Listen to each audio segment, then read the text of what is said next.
Hey, what's up, everyone? International Master William Paschall here with Fast Thursday. Doesn't rhyme, but I had to substitute my streams for Friday and Thursday backwards. So I'm normally doing Thursday night subscriber stream, Fast Friday. Today we have Fast Thursday, and the subscriber stream tomorrow night on Friday. I had invited one of the master players who comes here sometimes, Yellow Dragoon, to share a game. I told him Thursday night, but now we're moving the stream till Friday night, so I hope I should send him a message about it. Anyway, we are accepting open challenges today at 5+3 time control. Nothing else, simply 5+3 to keep it simple. We can play more games that way, and I'll take challenges from everyone. The problem is that most of my regulars, probably who weren't watching yesterday, don't know about it. I've got a challenge here from Augustus. That's cool. So, I don't know. Is he even challenged me to 5+3? Yeah, he knows about it. Augustus 717. Casual. That's what we're looking for. Casual 5+3. So, I'm just taking all the challenges I can get here. Usually, I have a lot of regulars, different time controls up to 7+3. But it's kind of fun to just play like some new people. All right. We'll stick with our tournament repertoire. I played knight f3. I'm still kind of half awake here, and this position I'll mix it up. I don't really like playing d4. I do play e3 and g3 in this position. Let's go with g3. Probably one of the main lines of the English, but I'm not that keen on the Rubinstein variation. Of course, he played it. There is an alternative here for white in d4. I kind of remember seeing a Svidler game in that. Maybe we'll try that for fun. Try it off for size. I've never actually played this, but hopefully we can find our way, using logic. So he played e6. That's convenient. So we transpose to some sort of Tarrasch. But I think there are other lines with independent value there. Black doesn't have to go into the Tarrasch. I should do some more investigations about that line. Who is that? Divakaran. Always Divakaran is green. Okay, so it's the semi-Tarrasch, which is tougher, a little more solid than the normal Tarrasch. Anyway, I'm talking too much. I just have to play like it's 5+3, so we shouldn't waste too much time here. I can't commentate as much as I'm used to on my regular streams, in other words. With the 6-minute time controls, I've got extra time to commentate. But we just kind of have to go with the flow here and, light commentary on the games in order to stay competitive on the clock, not to fall ridiculously behind. And I don't think that knight takes e3 is the standard. He could play it like some other variations of the semi-Tarrasch, where white is playing like e4 with bishop e4 check, but that's not obligatory. I mean, it makes sense to trade pieces when you're slightly with less space, but semi-Tarrasch was fairly commonly seen in that candidates tournament. It looked like Kramnik was relying on that a lot without a lot of success. Kramnik Mamedyarov was one of the games that Mamedyarov won, if I remember correctly. Kramnik also lost at least another game in the semi-Tarrasch. I don't know, it just, yeah, with these guys at that level of 2800, I guess all you need is a draw with black, generally speaking, but I mean, look how Caruana won the tournament playing super solid defenses, and people went nuts against him. Playing the Petrov with black, and you win the tournament. Normally, Kramnik would do that, and everyone would criticize him, like, oh, Kramnik plays too passive with black. You have to play for a win with the black pieces. But if people are going to come at you, then it's okay to play solid defenses like the Caro-Kann, the Petrov. If white's going to take chances, then it's not a mistake to play these solid things. The problem, I guess, lies in like certain players just playing for a draw against you. Anyway, that's my lecture on the Petrov. Solid defenses, semi-Tarrasch, Petrov. It's like a Kramnik repertoire. Of course, Vlad mixes up his openings. He doesn't always stay with the same thing for a long period of time. Queen f6, you know, typically the queen would probably go to e7. Black wants to play rook d8 here, most likely. I think the c file will be important. Maybe I could play rook b1. He'll shut that down, you know, with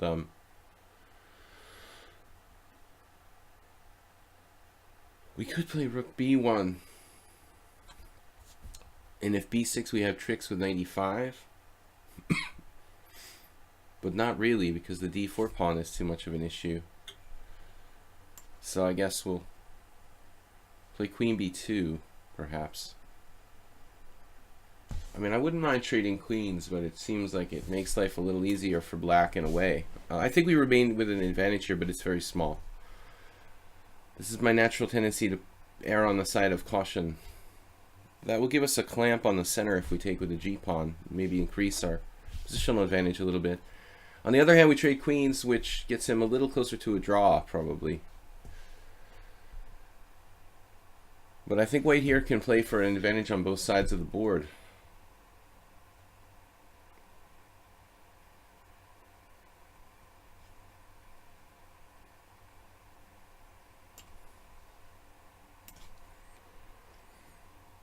We could eventually even play for maybe the g file, although after this maneuver he's locking down a knight on f5. That's probably not bad. This is not what I expected. Not what I expected, so I misread his plan.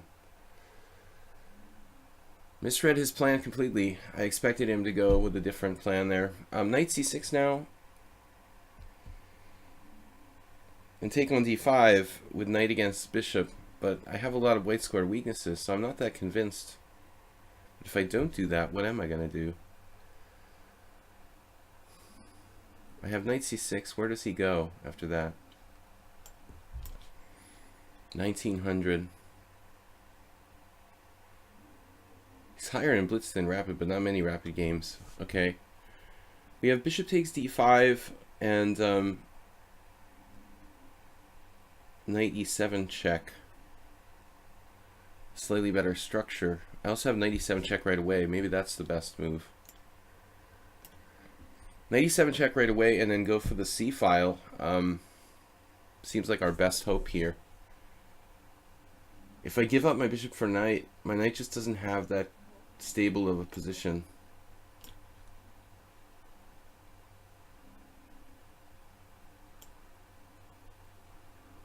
Rook c1 or rook... There's a little bit of tricks here. A lot of bit. Oh man. This may have been a mistake.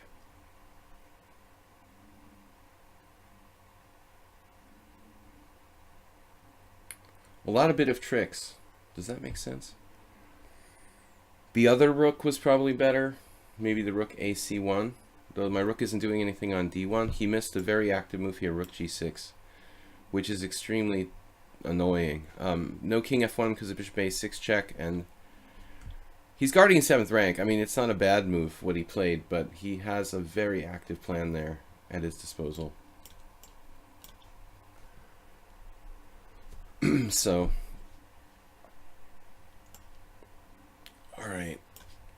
Now he has bishop c4, of course. Just kidding. The rook ending is just slightly better for white. We're going to see what we can do. Unfortunately, I really can't let him play bishop c4, so our options are pretty limited here. Rook on the 7th doesn't do anything. He's going to shut me down, so this just seems like counterintuitive, but I have to get rid of that guy. Not letting it go to c4 and locking down all my play.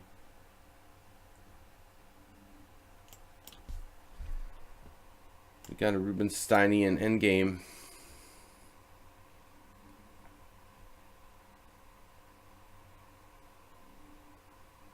Looks like he's basically holding this for a draw. f5. Well, I wouldn't offer a draw, but I mean, white is slightly better here. Now I have h4. And a4. It's kind of hard to pick. I'm going to break up his pawns. Both Magnus Carlsen-esque. So Magnus did to me in the queen ending. Magnus-esque breaks.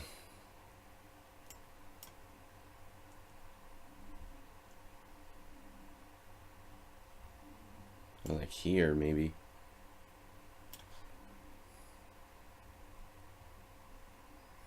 I don't know which is better.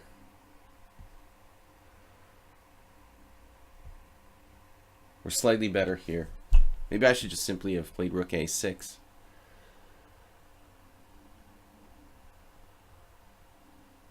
But with good technique, White has excellent chances to win. Chess for fun, thanks for the host. Rook there, that's a good move.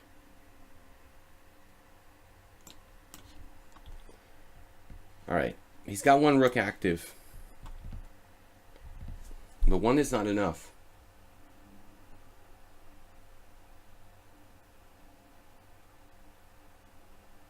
He needs to have both his rooks active to have any chance here, and that looks difficult to achieve.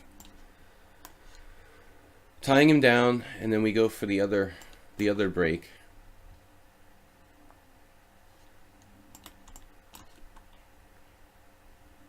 Oh my. Where did that come from?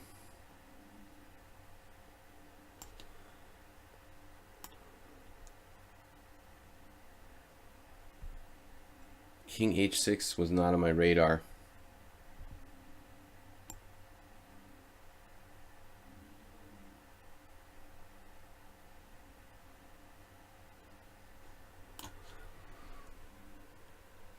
Really missed a golden opportunity there.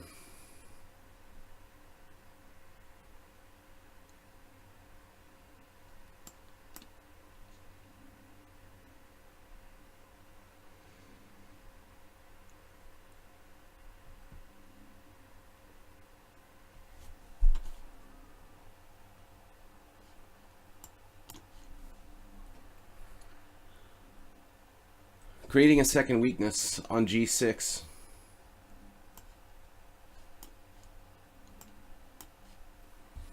Then a third weakness for me. He's getting away.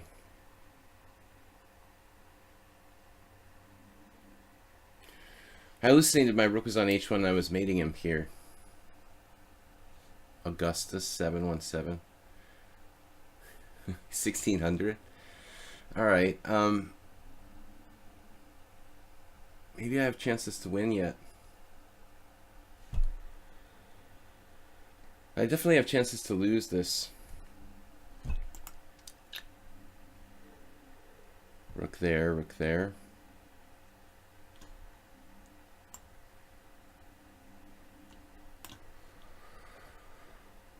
I just hallucinated.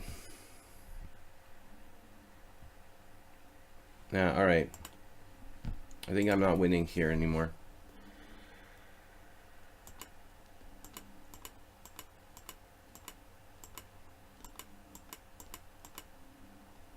This king h6 was an ingenious defense. I didn't even consider it. Apparently I'm winning, but I played the wrong rook move. Rook a1 I should play. I didn't see this idea of h5 till it was too late. I have to play rook a1 and h5, and then I have the mate on h1. And I put the rook on the wrong square, and I actually hallucinated that my rook was going to h2, giving him mate in that position. Alright, but in the final position I simply dropped a pawn, so I probably have compensation, but it's correct to agree to a draw here. White is not winning anymore. I never lose. For some reason I thought that was Sparkle Horse's username. Sludgy. Sludgy is my name on Twitch, of course, where you are. I don't know, man, that was sad. Alright, man, good draw with a much lower rated player. People are always criticizing me, but what can I do? The guy played well. Alright, 5+3. Everybody's welcome to play. This was a sad hallucination. I really thought it was mate with rook h2. Or maybe I thought the rook was on a1. I don't know what I thought. I thought I was giving mate there. Alright, luckily I'm not lost in the final position down a pawn. Anyway, it was my first game, so give me a break. We'll try to do better. Happy India, what is up with your rating? He's 1985 in rapid. Okay, I thought he was like 2000. Plays really tough too. I think maybe... I used to think that the lichess ratings were inflated, but lately I just encounter so many players who are really tough, who are like 1600, 1700. I don't think that it's like there's rating inflation. You know, maybe with some players, but I think that the ratings are fairly, you know, realistic on lichess. I would say that like a lot of people are even better than the ratings. Happy India, let's play a real variation. Like oftentimes I play bishop g5 against the King's Indian just because it's easy to play, but it's not really critical. You know, you have to play some kind of system with e4 or maybe the fianchetto setups for white. Let's try this. I rarely play the Makaganov system, but it's probably one of white's best scoring variations now. What's up with the e5 here?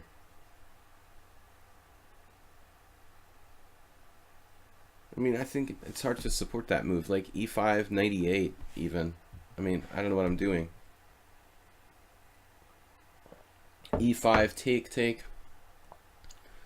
It probably is correct here, though.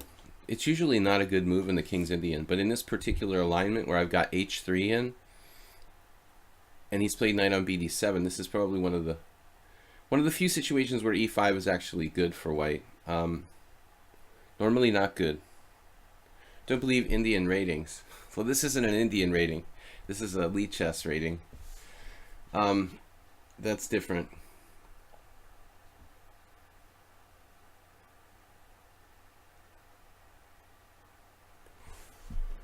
Okay, now what do we do? Do we just give up the center with e takes d, or do we go for something else here? I had the same position against Alexander Shabalov once when my knight was on a6 instead of d7. That's a slightly different thing. Alright. I don't know. See, if he takes with the knight, he's watching that push c5 all the time. Here he's a little bottled up because of his piece configuration. This is purely speculative. But knight f6 was a good move. Now I have to watch out for rook e8 check, unfortunately. Queen c2 maybe? I'll later lose time with that though. What am I afraid of?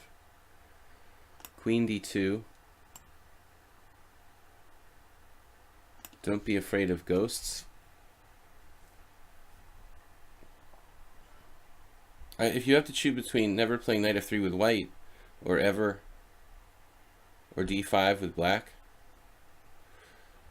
you'd have to choose between never playing knight f3, hey Nikolai Pavlov, knight f3 with white, or ever 2d5 with black. I don't play d5 with black. I try to avoid it wherever possible, so that's an easy choice. Like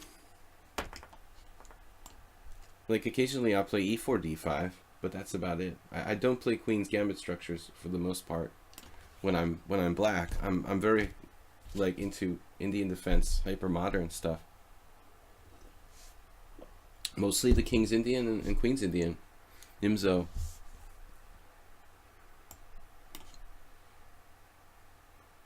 Okay, objectively this looks like reasonable for black. It's a little passive, but not so bad. Okay, the queen on c7 is quite restricted.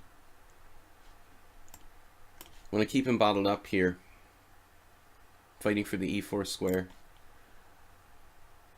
Computer would love this position for white, I'm sure. Stockfish is like, yeah, it's +1.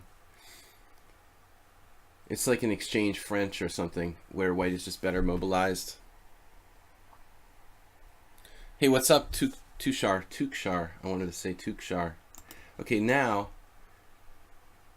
the $1 million question. I guess my plan was to take, but it's certainly not a no-brainer. But I really need to maintain control of the e-file and stuff like that. I guess it's better to play like here. That allows them to take, though. This is tough. There's also bishop f4, but I think queen a5 is reasonable for black. So, very tough call here. c5. c5 maybe. But c5 knight e4 is a problem already. I was better, LOL, says Augustus. Not in the final position, I don't think. I was like probably winning if I had proper Rubinstein endgame technique. But I hallucinated. I was like mating black, you know. It was pretty stupid. Alright, the e-file development. We've got something here, but I don't know that it's quite enough. It's close. It's like last game. Better but not winning. You know, this is the classic chess situation. You were teaching chess. So you were teaching chess. Awesome. Tushar. Well, it also can be a good way for you to improve. I think that hopefully I'm learning from you guys. I had to move the schedule to this is actually Friday's stream we're doing today. I never usually stream on Thursday mornings, but I didn't want to cheat everybody out of a stream. So the Friday morning stream is now, and the Thursday night stream is tomorrow night. So you guys who are subscribers, I moved the Thursday stream to Friday night for this week. Just for this week. We're not changing everything permanently, just for 1 week. So if you guys are subscribers or you subscribe, you have an interesting game you want to go over on the stream, bring it Friday night here, tomorrow night, 7 p.m. We can all analyze the games together. Another night.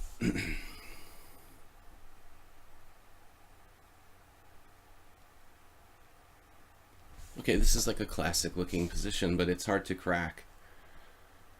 1600, I think not. As usual, everyone is super solid. Bishop takes. Do we have anything like take, queen h6? That's a big dead end. The big dead end. And he's got knight e4 coming. Queen f4 like last game. It's kind of a funny move. I keep playing queen f4 and trading queens every game. This doesn't seem right, but I was getting low on time again. Another player who defends super well. Another very slightly better endgame for me.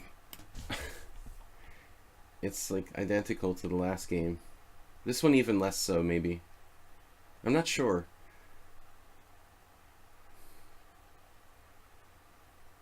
This is probably just a draw too. I mean, we can look at the game after. I don't think black has made any mistakes. It's like ridiculously solid for black.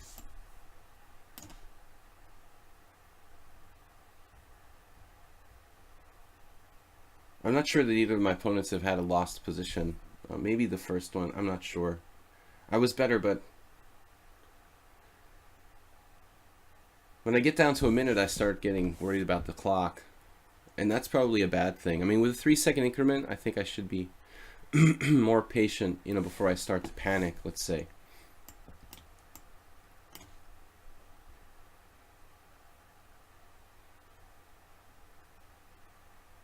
Magnus Carlsen would win this somehow. This is definitely his type of position.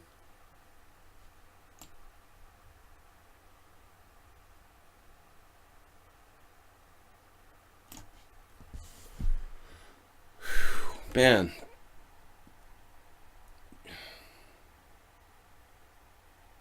Just checked out Global Poker today. Buddy had me a little sketched about the cashing out. Um, Global poker, I don't know anything about, man. I'm in Hungary.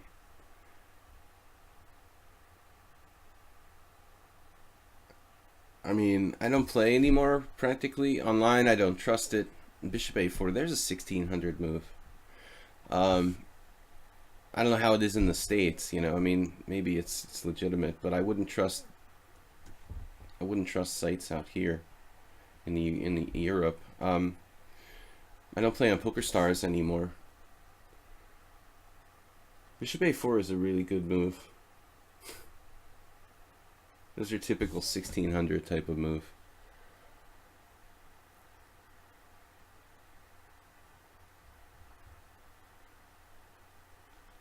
I mean, what am I doing now? I don't know.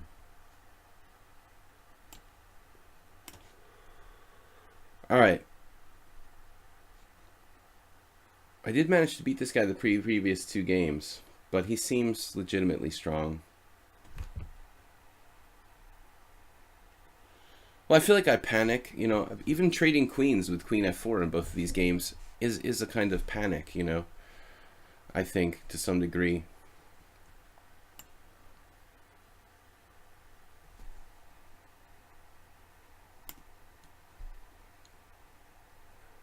Just calmly makes the best possible recapture.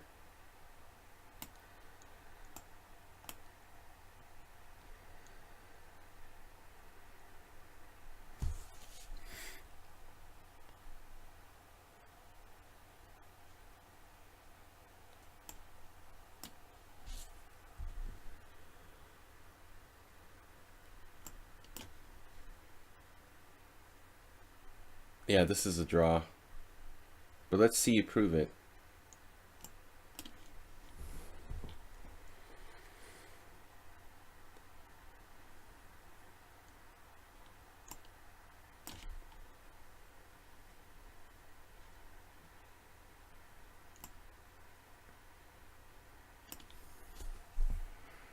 Yeah, I guess it's still a draw. Maybe I should have taken on f5.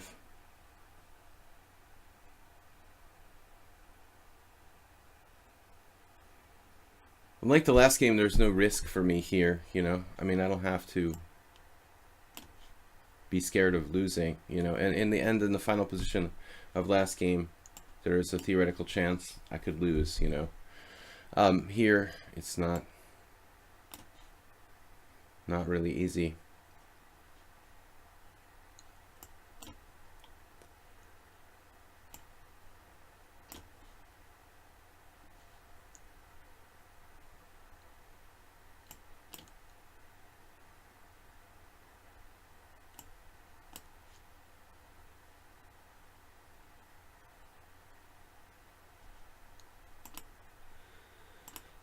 Like, check this game out.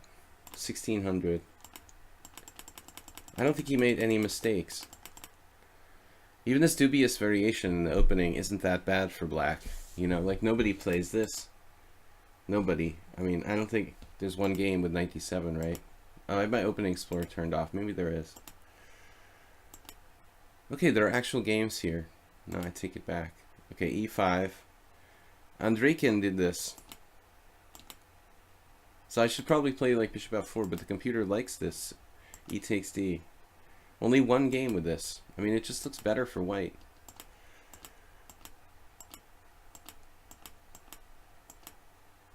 This is better for white. +2 according to the engine. Wow. How is that? My computer was just having a brain fart. Why is it +1.4? I mean, where is this +1.4 advantage here? I don't see, like, this position. He played just this. So I missed the win here. Oh, no. It's queen b4. That's, oh, man. So there's a one way to win. With check I looked at, but I didn't see this. I was looking for, like, 95, and here, I was like, what? Queen b4 wins on the spot. He's got to play king h6. Walk his king out to h5. Oh, no. All right. That is decisive. But another draw. But a very solid game by black other than this one winning chance for me. I played here queen f4. But if I don't play bishop takes f6 and rook e8 and queen b4, then I don't have anything. I mean, this, for example, would be worse for me probably if I don't see that mate with queen b4. Yeah. All right, another missed opportunity. Sarah said, "Play me, I challenged you." Who is that? I got no challenges from you. Can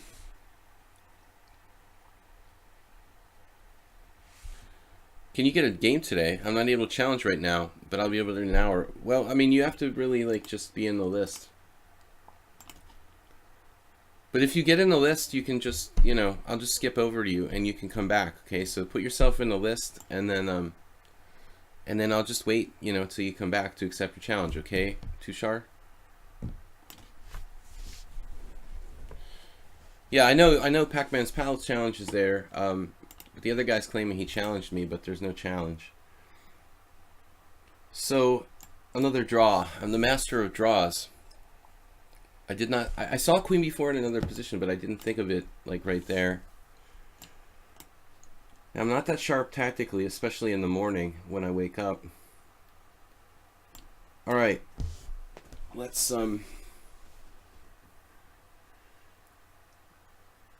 mean, it wasn't really a tactical type of position, you know. I like it when there's a lot of combinations and stuff like that, but this is just a scheme. Like, I didn't see the scheme of queen b4 in combination with rook e8, but it makes perfect sense when you see it from the computer. Now, another strong player. This guy has another account. He's now 2,300 in bullet. That's impressive. So we'll play. We will play the Indian team here. Happy India, are you friends with these other guys by any chance? Okay, I don't know this variation too much, but let's try this Benko line with queen b6. Games ending with draws like the candidates tournament. Well, I mean, two cases, you know, were rather stable endgames, like very stable endgame positions. I mean, draws are highly likely if there's not a lot of crazy tactics in the game. But both times I kind of wussed out with queen f4 queen trades because I was a little bit behind on the clock, but missed the forced win in game 2, and we had a probably good chance to win the ending in game 1, but a hallucination, just not sharp enough. But I mean, I try not to ever put myself in a situation where I'm in danger of losing. You know, I like to just accumulate advantages, not play like va-bonk, you know, and go crazy and create like chaos on the board. That's not my method, you know. Your challenge, there's no other challenge there. Let me see. We got one. There's no other challenge there, Sar. So I don't know what's up with that. We've got no other challenge from anybody. You sure you're challenging the right person? I've got only a challenge from Pac-Man's Pal, and you guys can see Tushar Kamde, which I'll save for later. Around 1992, I lost this position with white against Alex Scherzer. Continental, no, it was the Eastern Open in Washington, D.C. Only time I've ever played this position for both sides. But Scherzer was like a GM already, and I was just a master. And I played white here, and it's like a Scheveningen, except your bishop's on c4. I think that the theoretical moves that are most promising are supposed to be knight takes c6 and knight b5 instead of knight b3. I also played knight b3 when I didn't know what I was doing. I mean, it's not bad to play knight b3. It's not a terrible move, but it basically transposes to a kind of Scheveningen position. It feels today like today is a slow day. Slow day in what respect? It's a fast time control day, 5+3. That's fast for me as far as the stream goes. You know, I'm spending like a lot of my time commentating. I try to cut down though for the 5+3. Can you check again, dude? You can. Yes, there's no challenge, man. Are you trolling me or something? I think you're like trolling me. All right, A6 now. A6, A4, B6. Something like that happened in my Scherzer game.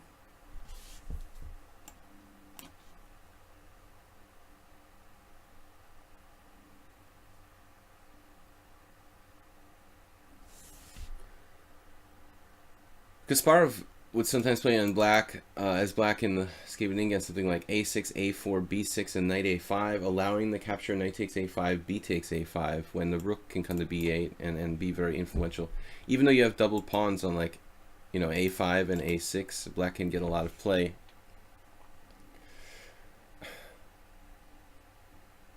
Sour, there's no challenges from anybody. It's not that difficult. I mean, either you challenge me or you don't, you know. You would know if you're challenging me or not.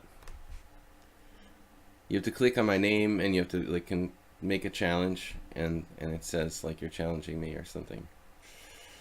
Just similar to folk dance as a profession. I mean, you travel around the world, meet people, but you cannot get famous or rich. I mean, yeah, I mean, there's probably a lot of art forms like that. Who said that? Tom Haas.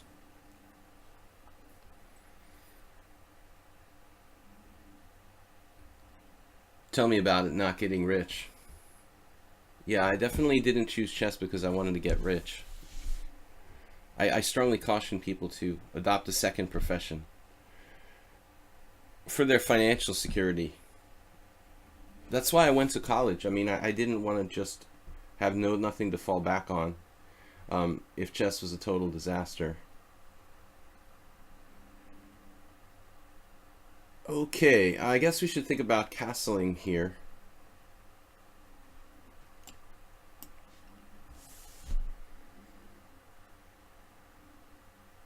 Galdeman is really high rated in Bullet. As you can see, he's like 2300, but he's taking his time, which tells me that he's like unfamiliar with the opening. Now here, I don't know, should I play bishop b7 or...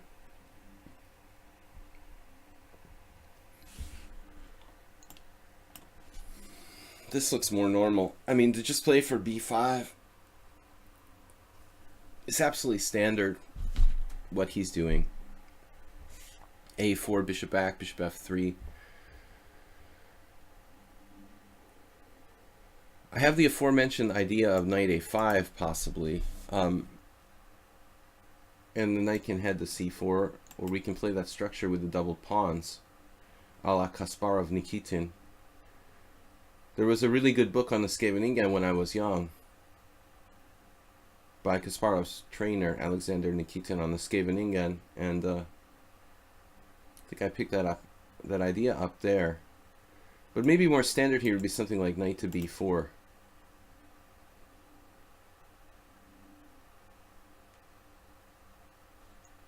Well, anyway, let's try this. We got to do something. Dude, can you see number 3 on the screen of challenges? Yeah. Now we got it. Now we got it. It's a challenge. Really okay is challenged me to 5-0. Really okay. I only do 5+3. It gives me time to like commentate on the game. So if you don't mind, please re-challenge me to 5+3. 92. Very combative, avoiding exchanges of pieces.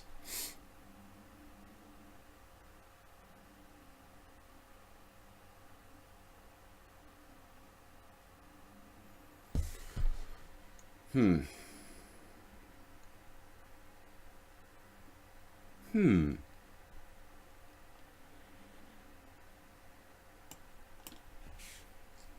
not sure how to play this. Just like drop a pawn. It's not my day. Alright. He didn't see it. I'm just hanging my a6 pawn. It's so embarrassing. Okay. Galdaman is getting low on time, and I just dropped my a6 pawn for nothing. Oh man, it's ridiculous. Alright, let's go back and not drop our a6 pawn. We basically gave him a free tempo with king h1. That plan was not good. I was debating whether to play bishop b7. Obviously, bishop b7 would have been a better plan. Now he has the standard kingside attack type of stuff.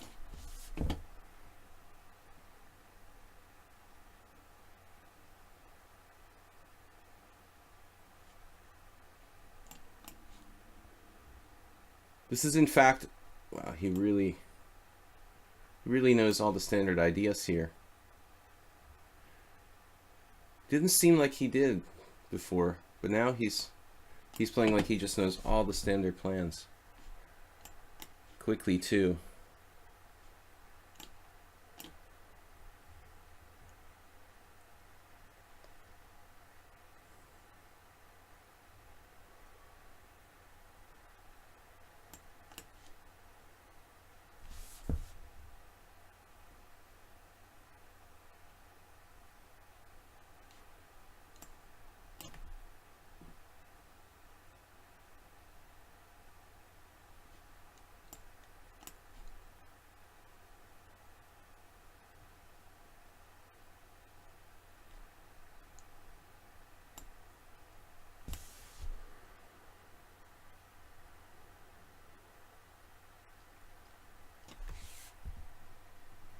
Oh yeah, I wanted to go here, I guess.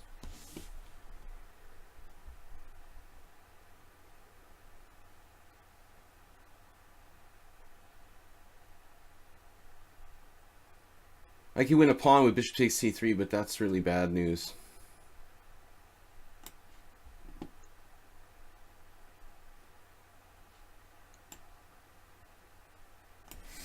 Not sure which way I should recapture here. No, I guess opening the e-file is essential.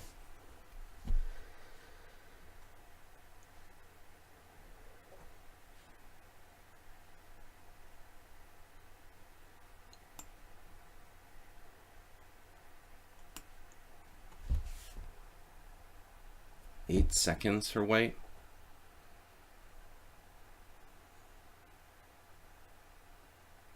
Rook takes e3 and then knight takes c2.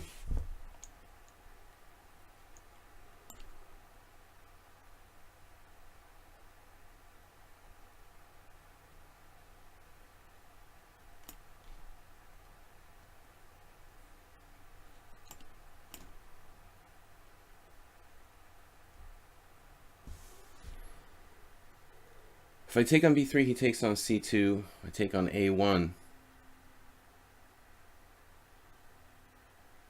And take on a1 first.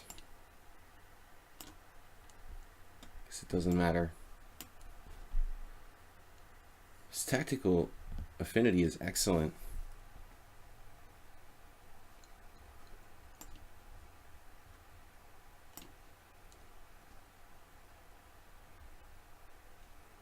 But now I'm just up a piece.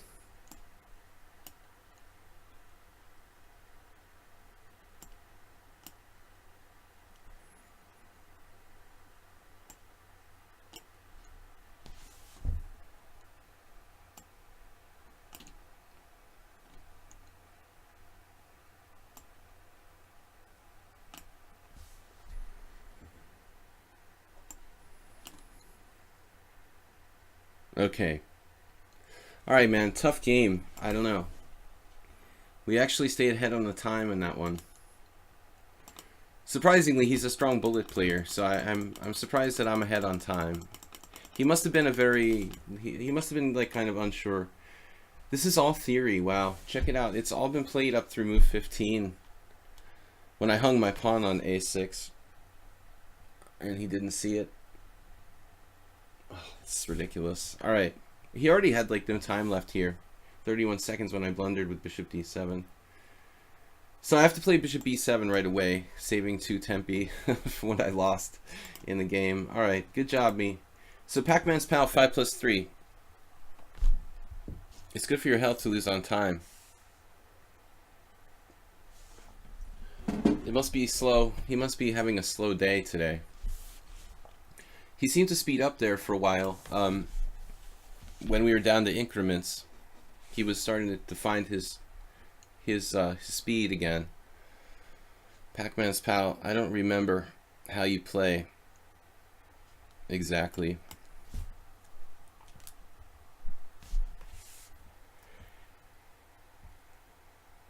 Well, I mean, chess is very popular in India. It's not just Indian kids. I mean, all kids are getting better at chess. My teammate was talking about how everybody can play like a very reasonable game to a certain degree, which wasn't the case like a time ago. Oh, the Najdorf. Hate the Najdorf. I need something solid like this G3 maybe.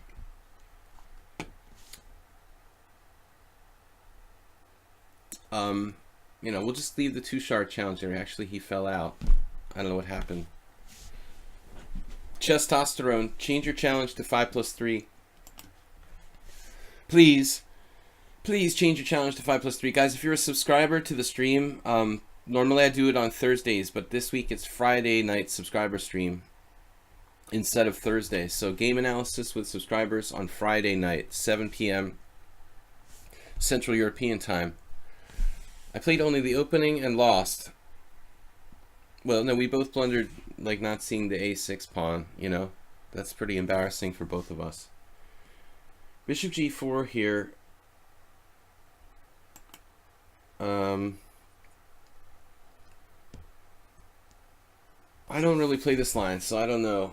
It looks like a bad move for black somehow, like a kind of cheap trick, but I don't know what the refutation is. If I play bishop e2, he has bishop h3. That seems like a legitimate problem.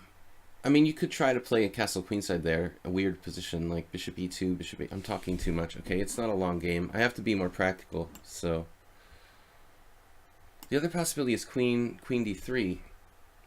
Queen d3. You could try that. Queen d3. All right, it's a move. We'll play it.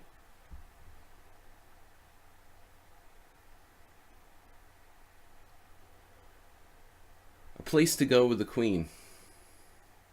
Gravitating toward e5 or c5, of course. Now h3.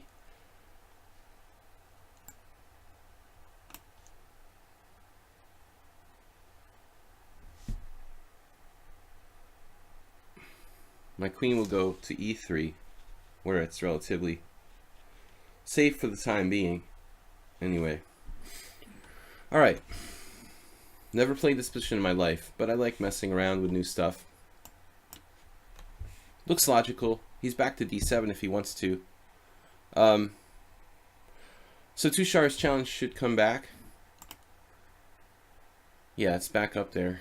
So whenever he comes back, Tushar, I mean, when you want to play, like, let me know, okay? We'll just accept a challenge then. Knight c5 is natural, but kind of forcing it a little bit. What's this? Takes on g4, takes on d4. Queen takes d4. Or there's like takes on g4, takes on g4. Queen f4 again for the third time today.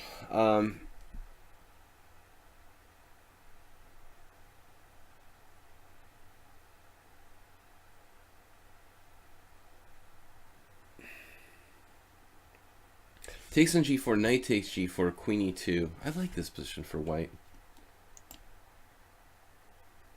I think I like this. Because our white squares are extremely strong, and black will lose control of d5 ultimately, which is like the key square in the Sicilian defense. Actually, any opening where black is like primarily putting pawns on dark squares, like the Ruy Lopez main lines and the Sicilian d6 e5 pawn structure. So it seems to me that the d5 square is the key point. So I'm not going to put my queen on f4. No, that's not happening here. We're going to play queen e2, and then Queen takes g4 is interesting. But I was seriously thinking that knight d5 might be good.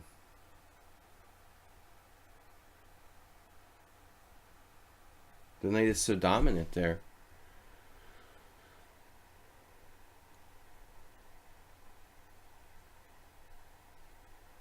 Is it enough, though?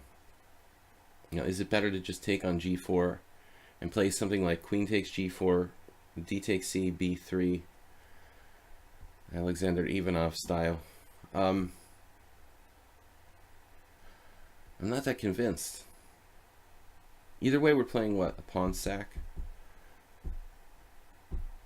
Knight d5.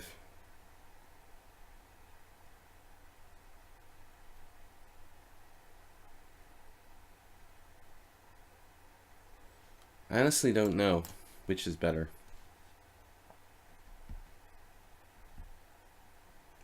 Pac-Man's pal. It'll probably be another draw. Had 2 draws already today. It's a bit like the Sveshnikov, I guess. Uh-oh. Yeah, I don't know how good this is objectively. I mean, maybe I should just take on g4. I think I underestimated this position. Wait. Knight f6, bishop g5, knight takes e4, f3. That's probably good for me. Now he has this weird threat of playing d3.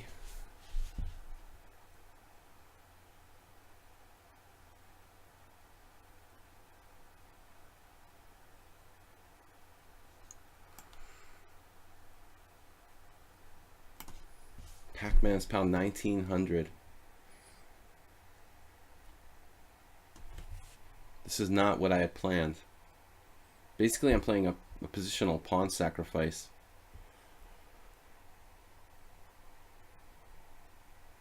Positional pawn sacrifice for active pieces. That's a lot of P words. Pac-Man's pal, positional pawn sacrifice, active pieces. 5 out of 8 words are P. But I definitely didn't expect 95. That's combative and interesting. I thought he'd want to challenge my knight on d5, but that's me thinking like, it's me thinking defensively, prophylactically. Knight f6, what's the move that like this, you know, what's the move that hurts my knight on d5 the most? The knight f6. Then bishop g5, bishop e7 is solid for black, or he could have tried that crazy like bishop g5, knight f6, bishop g5, knight takes e4. There I figure I'm winning a piece, but I'm not. Yeah, knight takes e4, f3, I'm actually winning a piece there. I think. g6 is extremely solid.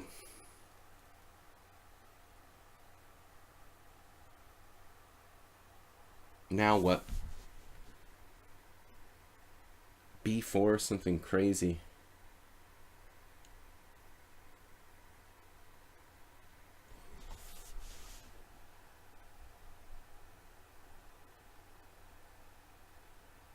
If I play f4,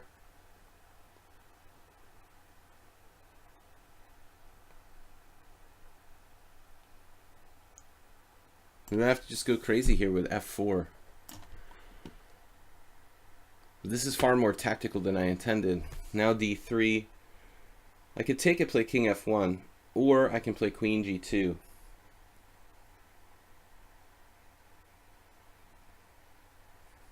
Well, he's just playing simple moves.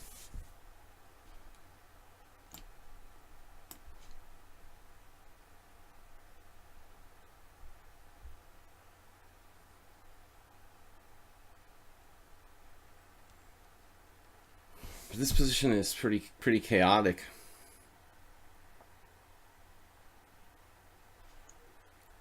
Just keep facing one surprise after another. All right, maybe we sack the exchange.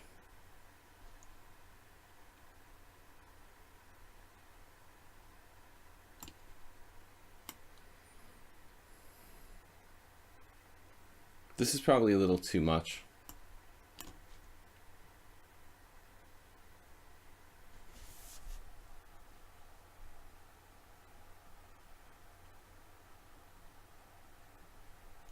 Black's starting in development. His rooks aren't playing. So we gotta have something. But what? But what?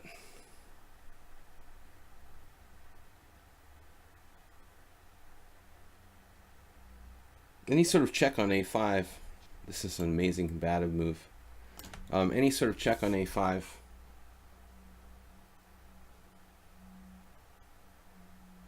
Knight f3 check. Whoa.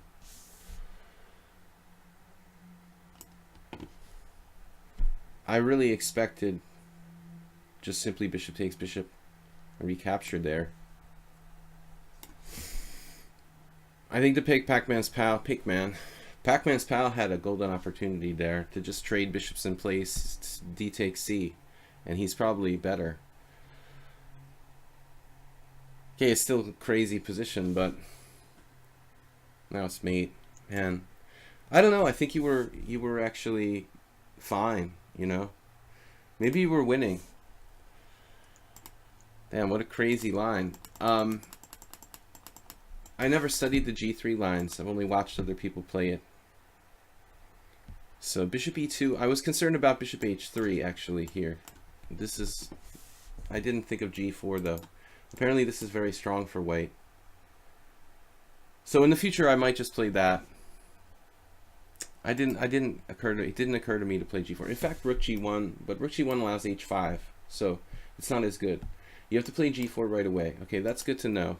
I probably had played this in a previous game and forgot about this idea. In fact, he can play h5 here. Okay, it's a position. I don't know. Maybe h3 even.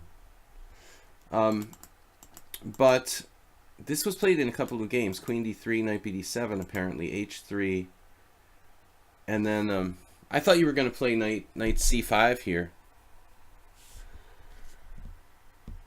But your move is interesting as well. I really expected this. I don't know what it does. No, that is what you did. Okay, yeah, never mind. This is right, queen e3. Okay, I meant later. After e5, this move, whoa, took me totally by surprise. I mean, you should just like simply play bishop d7. A couple games have been played here. So you went nuts with e5, and I thought this is good for me, but for some reason the idea of just playing queen d2 totally was lost on me. That's easy, you know, you just play here and you recapture on d4 and life is good. You have to play like knight e5 probably, and then I play here, and black just has a bad position.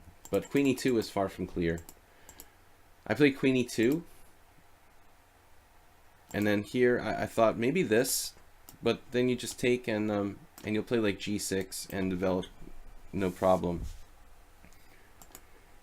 So that's also not that good. I play knight d5, and here I expected knight f6 challenging my knight, and then bishop g5, bishop e7, and some crazy position, but he does this.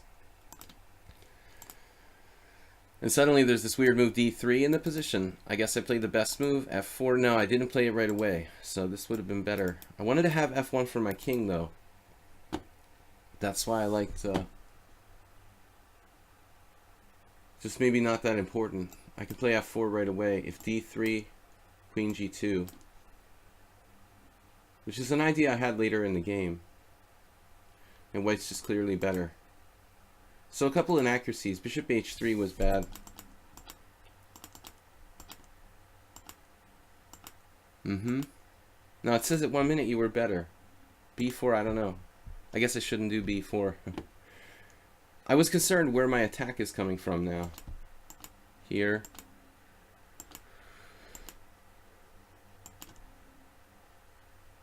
Apparently I should just take on d6, keep chomping on the pawn chain first, and then play bishop e2 probably.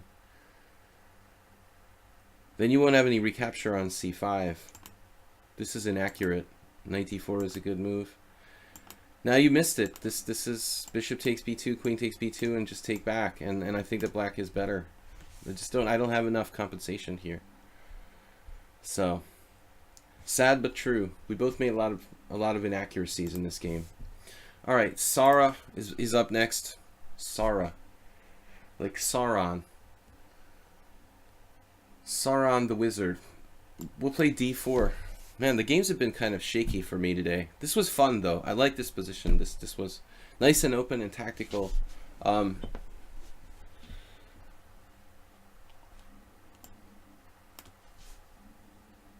That was a fun game.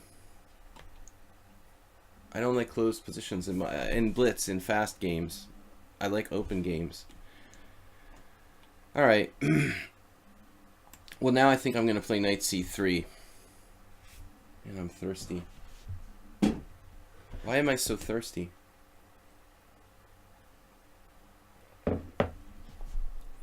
Once again, guys, if you're a subscriber, actually I don't see too many of them here. Tushar's here. Most of them think that there's no stream today. Yeah, Asterbait is here. But my subscribers know that I normally don't stream on Thursday mornings. Try to go get him tactically.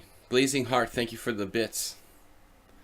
Sarth spent a long time on this move. Now,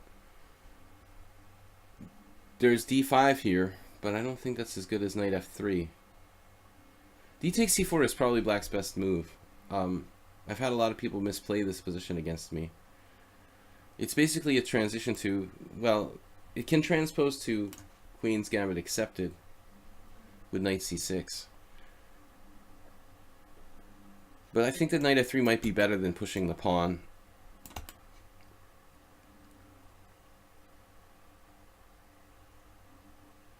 I'm trying to remember a game I had. I think this may be bad for black. Now d5. This is me versus Laszlo Tapasto, a Hungarian who moved to America. Oddly, I played him in America. I moved here consequently. Yeah, I won this game twice, and once in an amateur team and once against Tapazzo Laszlo. Against Laszlo, I played e takes f, and I got him with my bishop on the f1 diagonal. And against Antoine Hutchinson, some expert, I had g takes f followed by bishop h3, which is really good for white as well. So you can pick like your diagonal for which way you want to kill him with your bishop. I guess this is slightly more natural. The first game I played e takes f, and against Hutchinson, I don't know why I decided to take with the g pawn, but both are very good. Bishop g4 is not really correct, I think. You're supposed to play knight f6 first. And then when I play e4, then you play bishop g4, if I remember correctly.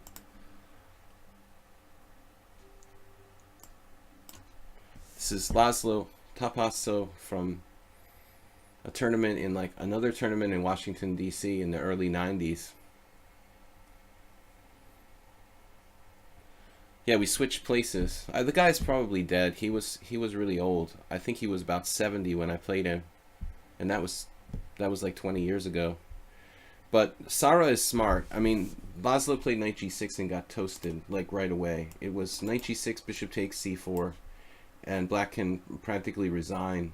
This knight d3 check is the only move, because I have to take time to take the pawn, and now maybe it's still bad for black, actually. Queen a4 check.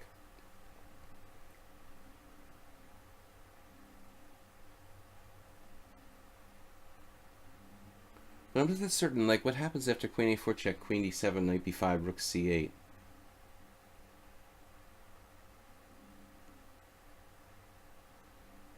Queen a4 check, queen d7, knight b5, rook c8, rook c1.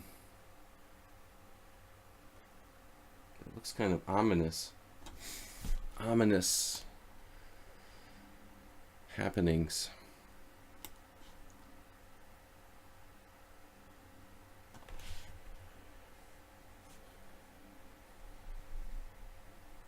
So we play knight b5, rook c8, rook c1. There's no tricks for black. You can play what, like c6? No. c6? Not another queen trade, please.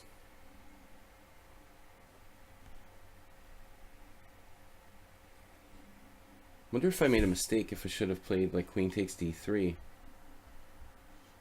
Seems like it should be good for white.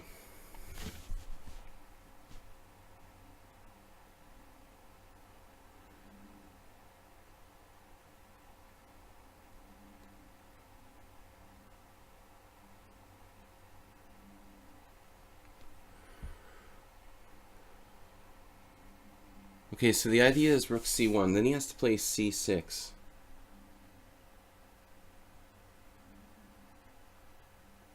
And I'm taking on c6. Then he has this intermezzo, like check on e6.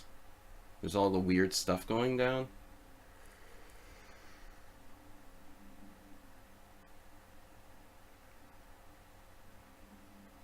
But on c6, yeah, c6 is a problem. I probably misplayed this. WB for E says, I'm playing a Grandmaster in a couple days and I'm training. Can you give me a game? Just get in the challenge list. 100 buckets. Buckets of what? Sarub. Sarub. Sarub HD. XD. Alright, what time control? We only play 5+3 today. I mean, it's just one time control. Normally I do like different time controls, but this is just to keep it moving along. I'm only doing 5+3. So Sarab just totally freaked out with King D8. Freaked out.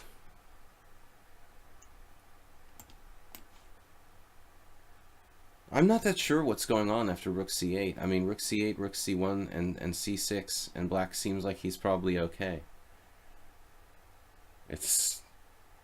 I didn't see anything convincing at all. Now here again, I have to watch out for tricks because there are like little tricks. D2 check. Rook C1, D2 check. King takes D2, Queen takes D5 check. Now ironically there I would have King E2, but he would still have Queen E6. Bishop E5 check. Looks like we're winning anyway. Kind of living on the edge there. But it's more fun that way. D2 check, King takes D2, Queen takes D5 check, King E2. Look, ma, no checks. No, Queen E6, and then Bishop E5 discovered check. And then his king is basically toast.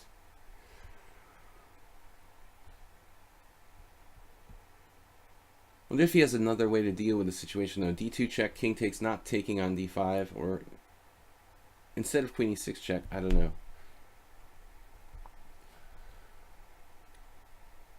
By all rights, white should be winning here. He has no development, just his queen.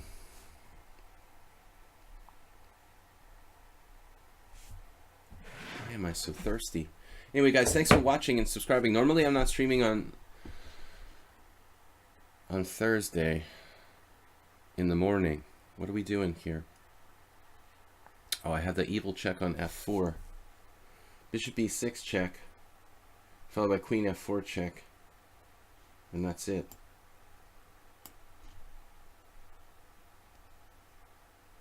Can't let him go back to D8, so we have to get him over here. This is one of my more tactical efforts.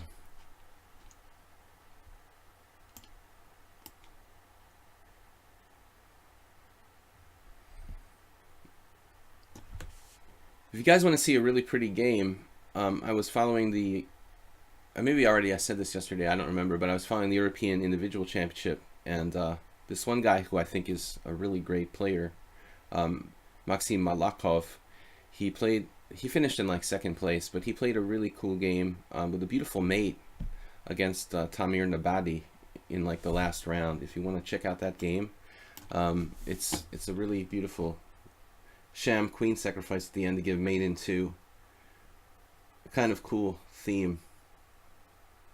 There's a bishop b4. There's no time for that. Okay, he just resigns. Obviously, this is a lost position, but the question remains in the earlier stage here. What? This bishop g4 is just bad for black. Okay, this is bad now. I can play either recapture, knight e5, bishop f4. This is the best move. Knight g6 loses by force. That was my game with Tapasto, Laszlo. This is just toast. Was maybe my first game the first game with that? I don't know. Mine was played in the early 90s, like before this Hebden game. So probably, you know, I'm like the first one to do this, but anyways, knight d3 check seems like the best try. But the question is what I should play here. So I played queen a4 check. And I'm not certain that's right. Zhuzha Polgar. Just castles is Stockfish's favorite move. Or queen takes d3. So maybe this was forcing issues too much here. This may have been mistaken. Queen d7, knight b5. And he has rook c8. I think it's only move. I mean, d2 check doesn't do anything. Rook c8, rook c1.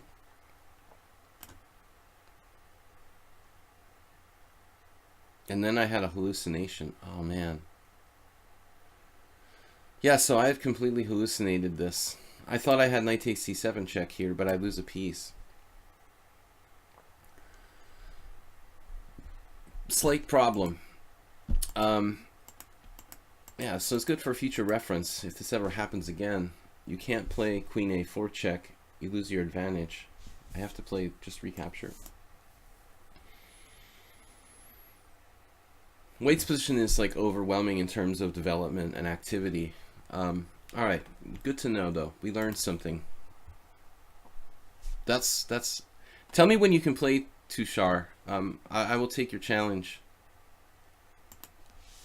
as soon as possible. What if bishop takes? Bishop takes. Okay, bishop takes is a good question. I guess just a6, and I'm losing a piece. You know, if I take the bishop, my knight's on b5, my queen's on a4. You play a6, you simply undermine my protection of c7. I think I'm losing a piece. Really? Okay. So, I don't know. I want to play more classical openings. Went wrong there. I'm not playing exactly flawless chess today. Don't know why. We do the best we can, but there's no guarantee. Every day, I mean, it's different. You know, some days you really have it, and some days you don't. Bishop c4. Right. Okay. And normally I play the two knights defense. I don't know the Evans Gambit too well when I'm for either color. So I think that's why I don't play bishop c5. I'm afraid of the Evans Gambit. You kind of need to know something there. I know a little bit more about this. Not a lot, but a little bit. Really okay, just sack the knight on d5. Whoa, on f7 that is. That is unknown to me. You know, he may be confusing this with the fried liver. You know, like e takes d, knight takes d5, knight takes f7. He's basically trying to play like an accelerated fried liver. I'm sure in Crazy House this is very strong for white. Now if I take on d5, we transpose to the fried liver, which is obviously good. But here I have knight a5. And I think this is unsound for white. You know, you're basically sacrificing a piece for not enough in this position. So you have just a pawn. No, what do you have? Two pawns for a piece at this point. This is just a hallucination. So he's just dropping the bishop on c4. And that's lost for white now. There he could have continued on, you know, like with two pawns for a piece. Put up some resistance. Definitely. Definitely, maybe. That was the title of an album by somebody stupid. Probably. Some kind of pop band. Alright. I want to get my pieces out. My pizzas.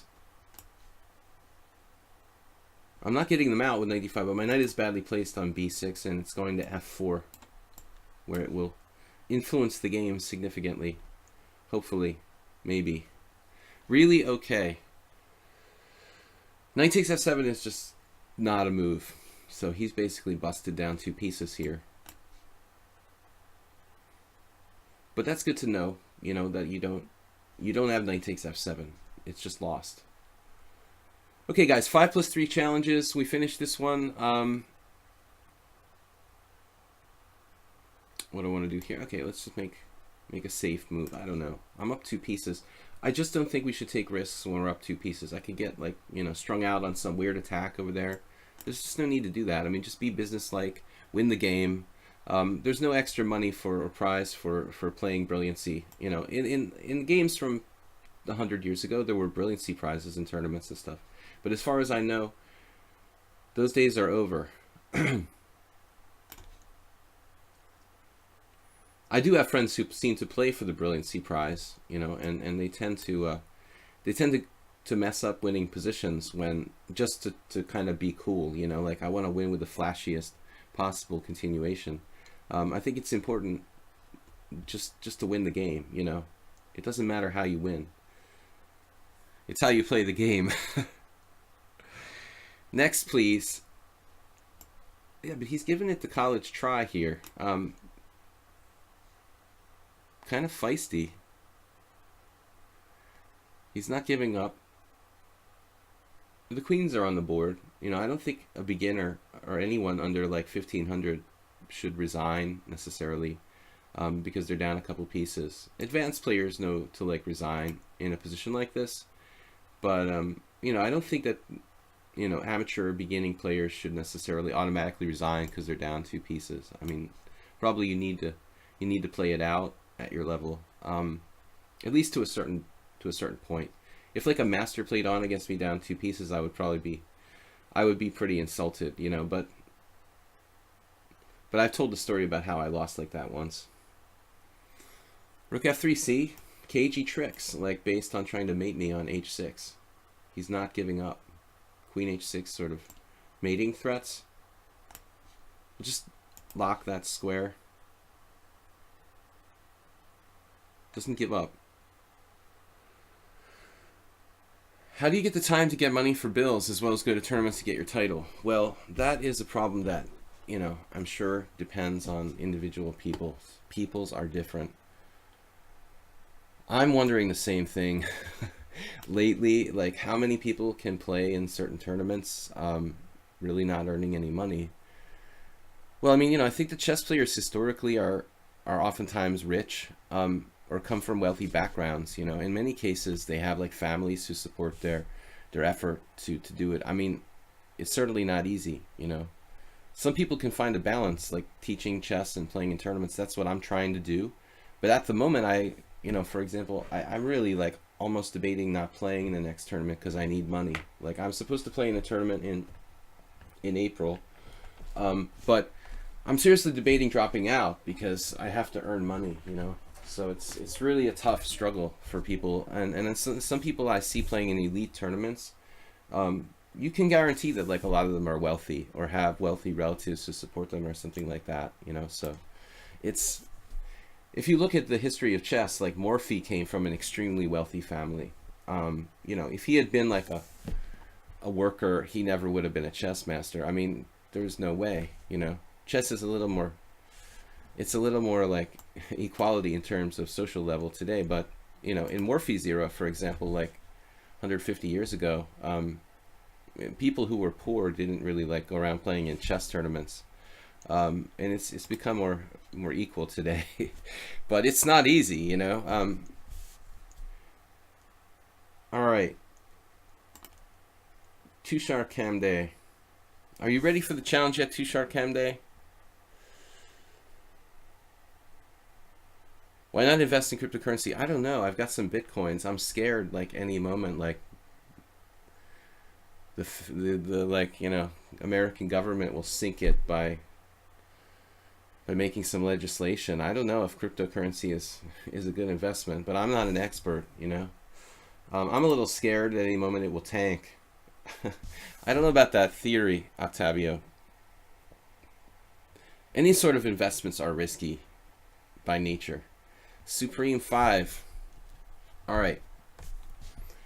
Supreme 5 is a fast player.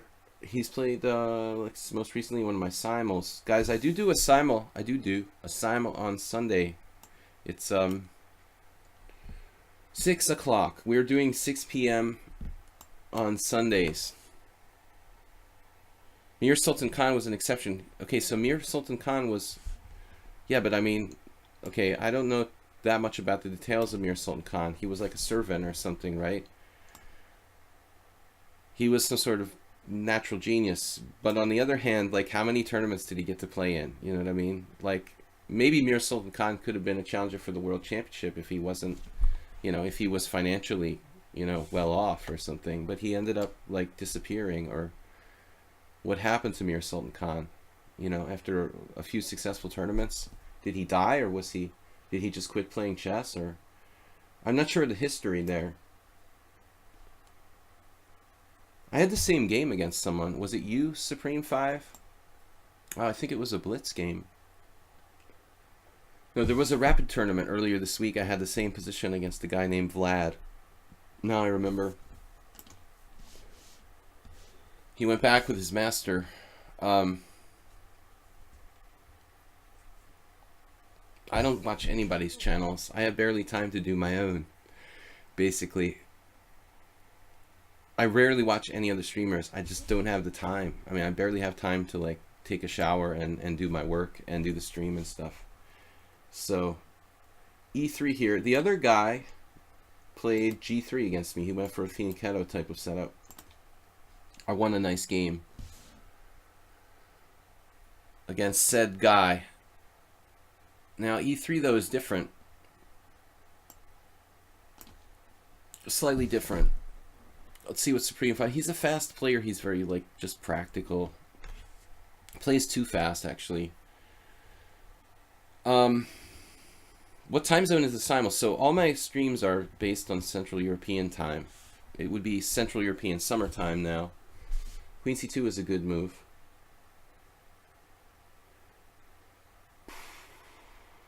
He doesn't seem to be declaring his intentions as far as castling goes. He's, like, really leaving that up in the air here.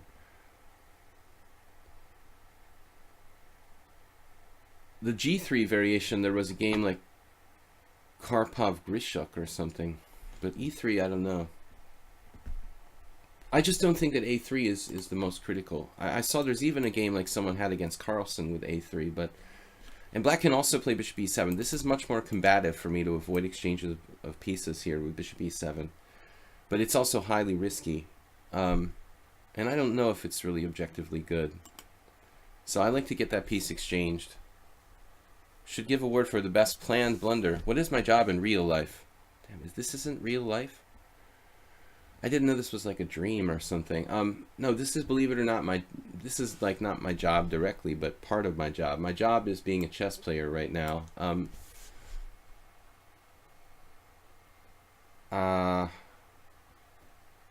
Bishop F5? I trained in psychology, but I never ever had a job related to that. And never really wanted to work a 9-to-5 type of job, so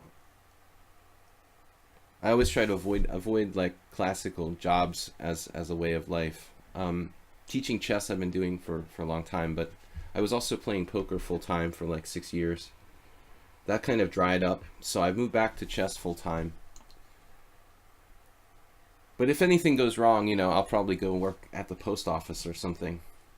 But I have to do that in America, because I don't think the Hungarian post office pays very well. Alright, man, I'm just going to take here. I guess this is a slight concession, giving up my central strong point, but it clarifies the situation. Oh, there's a secret move. The secret move. Master had a secret move. Queen e4 check. Well, I mean, this shouldn't really be earth-shaking.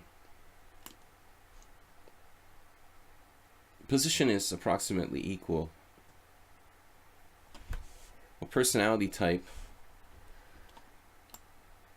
I don't know. I don't think I'm that easy to classify.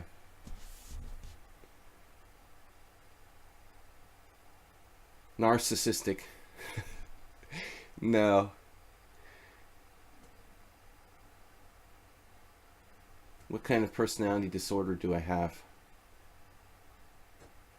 Do we want to play a4? I think so. We're going to try to lock that down, the structure on the queen side. Then we guarantee ourselves a good outpost on c5. I've got knight a6, followed by knight c5. Position is equal.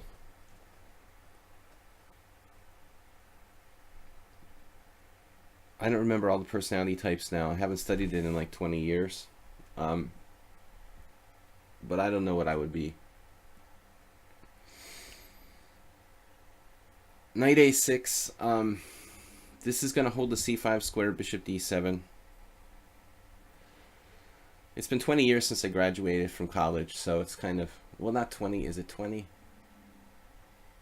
Almost 20 years since I graduated from college, so it's kind of hard to remember everything from back then. I studied Russian. I remember nothing.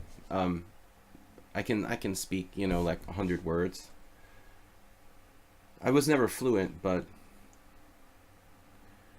it looks like Supreme 5 is just out to trade all my pieces here.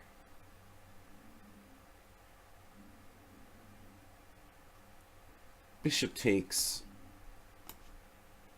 King d7, or where do I go? I have to go to f6 now to guard the g7 pawn. Alright. Thank you guys for hanging out. Life is dreamlike. Life is really bad. I had a really bad day yesterday. Personal problems. Life is hard, you know. Just when you think everything is okay, like something bad happens. I guess that's the nature of it. But I'm not going to lament. Just making conversation. Is this a good move? He's locking that knight in. That's a little disturbing, actually. He's also got the huge time advantage. Maybe I should just kick him out with g6 before anything bad happens. h5. Wait a minute. h5, f3, then g6. Does that even matter? Probably not. He's starting h5 himself, or what?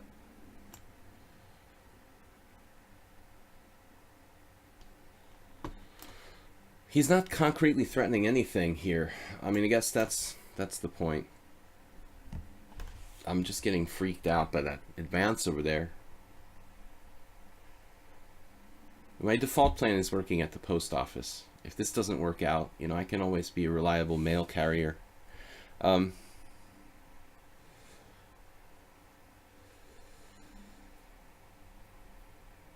You ain't alone, homie. Your grandpa died yesterday. I'm so sorry to hear that. That's a serious problem. You know, my problems are smaller. Alright, I'm taking this pawn. Supreme 5 doesn't seem to care. He's just making like moves. What's Rook D1 about? He's like, I don't care about any stinking pawn.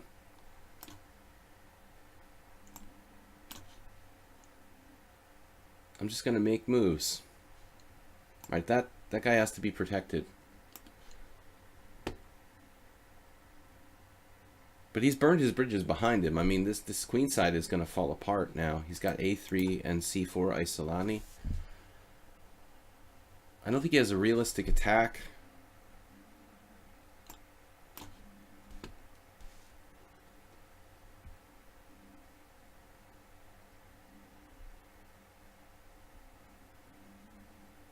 Kind of like guarding everything. Let's stop him from playing. What are we stopping him from? I don't know. Yeah, he plays too much for the clock. It's really not my style, man. Just making moves. Now I have this, and then f5. Traps his rook if he plays rook e4, or not. Or not. We definitely have to watch out for some tricks here. I have c6, no. So f5 loses a rook. He would definitely see the one move tactic. You can pretty much rest assured. The f5 still works. But it won't work after c6. Ah.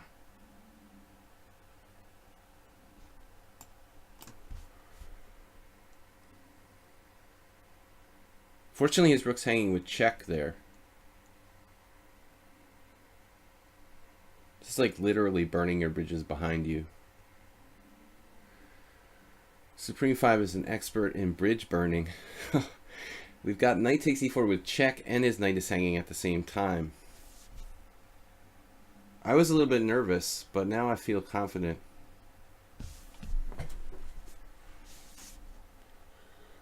f5 would have lost, you know, the rook takes e6 and that good stuff.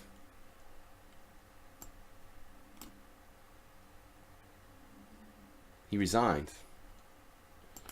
Kind of a premature resignation, given the time situation, but I guess he's really just busted. I'm surprised the computer's giving me such a massive advantage here. I mean, only up a piece. It says like +6, but alright. Too time oriented. Okay, Tushar's back. We're going to take his challenge, and then I'm going to stream for another... Let me check my schedule here. I think we got another hour. I think we've got another hour, if I remember correctly.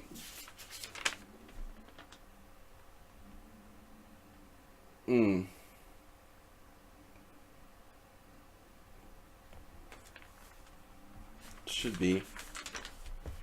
Can't read my own writing. It's always a good sign. That's what does that say about my personality, that I can't read my own handwriting? We need some handwriting analysis. E4, E5. I'm just trying to expand my horizons here.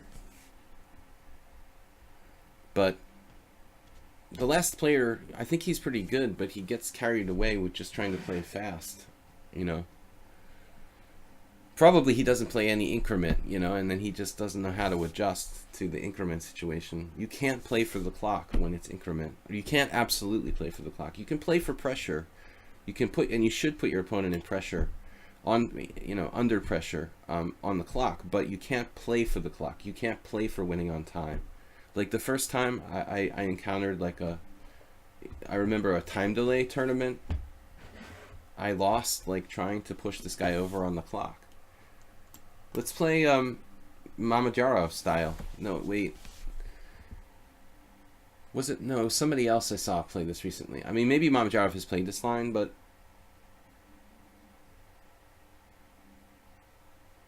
maybe it's better to play like a6 first. The problem is you can't avoid the exchange variation. I was thinking this is a good way of avoiding the exchange variation, actually.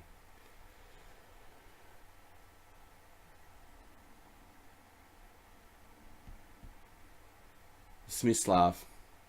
They call it the Smyslov variation. I don't know the theory too well. d4 is like the sharpest move, though. Well, I mean, there is no other move I have to take on d4. That much I know. But there's also another variation with a6 thrown in, and then g6, and that's totally... It's probably a little better for black than not having a6. Tushar immediately plays the sharpest possible line, so he he knows this. This gambit is dangerous. I used a similar idea last year with white in a game where there was a6, bishop a4 thrown in. I think I played the same type of line. This is a known pawn sack variation. But I think feeding the pawn back is probably like not a bad way to continue. Like the safest bet.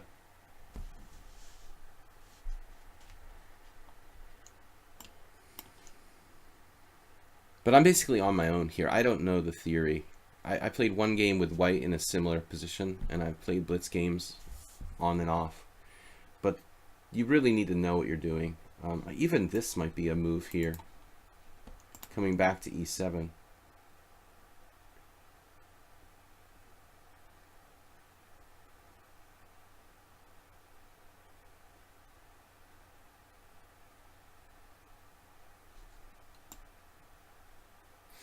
Let's try it. It's interesting and fun. Interesting and fun. He took back with the bishop, and now we get a King's Indian type of position. Yeah, I don't know. I have doubts about that. You know, should white really take back with the bishop? And I'm analyzing too much again. No doubt.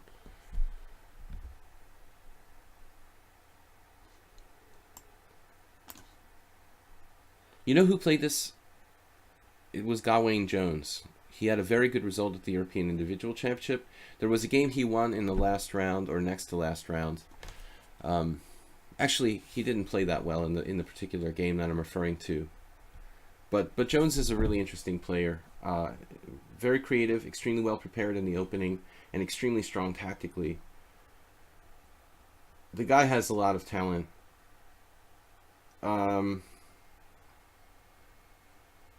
So I guess we play h6. Try to break this pin. Jones finishing like tied for second in the European Individual Championship. I think Saric won the tournament. Saric, Ivan. There's two Sariches. Can I say Sariches?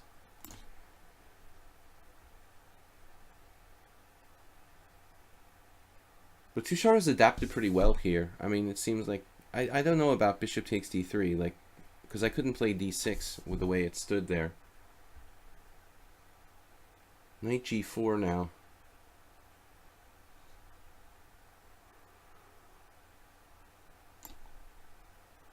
It's not really a developing move. Should I just castle? Or should I play knight e5? This is more combative, I guess.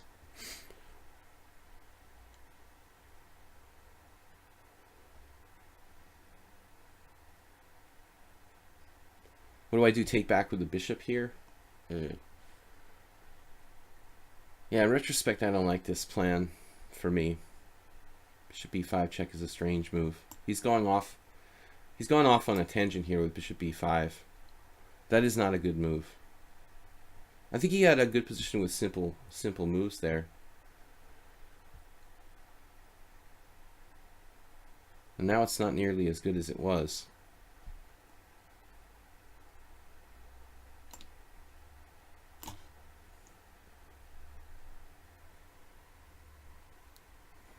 You know, if he just played knight takes e5, d takes e5, and bishop c5, and in the ending he's slightly better with no chances of losing. Now I've got an improved version where I've gained time. I mean, c6 just helped me. Everybody's on their own. But g6 is a very well-known line. Steinitz played it. It's like, it's called the Smyslov variation. I mean, I guess next to Steinitz is the only world champion who played this. I could play bishop takes e5, but it doesn't give me much strength in the center. This is now like just a little bit better for white objectively, but I probably should hold. An extremely boring structure, of course.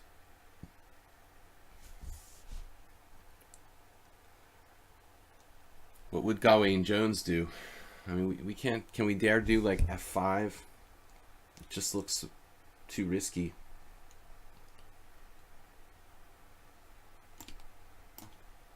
His a2 pawn is hanging, and I will take it.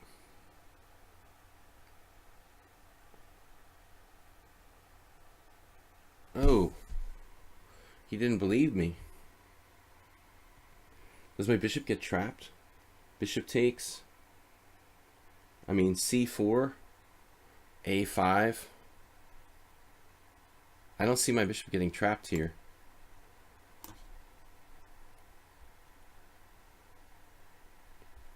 Oh man, alright. Oh man, alright. Well, we're up a pawn for whatever it's worth. And maybe you have some compensation, but I'll take it. Knight c8 is kind of ugly. think I have to take here.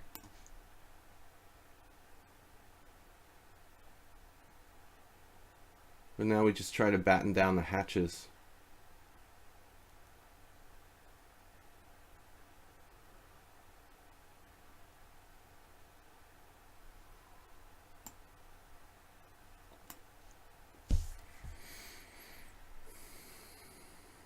We're up a pawn, but white has compensation. I can still castle legally, but I don't want to let him on the 7th rank. I have to be very careful here. My idea is King's Indian style. But maybe first I should play knight b6.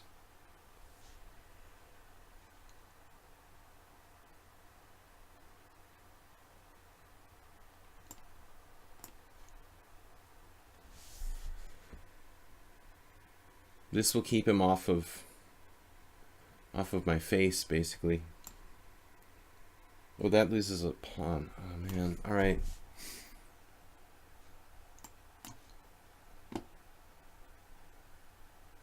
This is unpleasant. Unpleasant at best.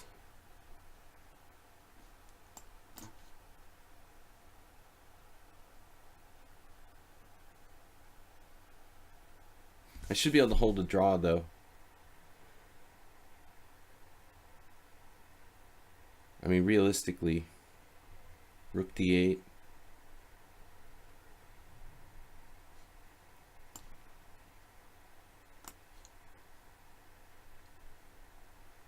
Trading a set of rooks takes a lot of the pressure away.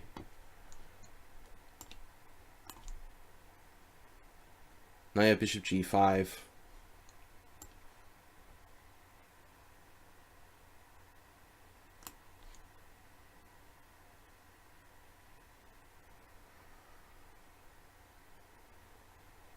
If I can trade bishops, then I'm probably like even winning.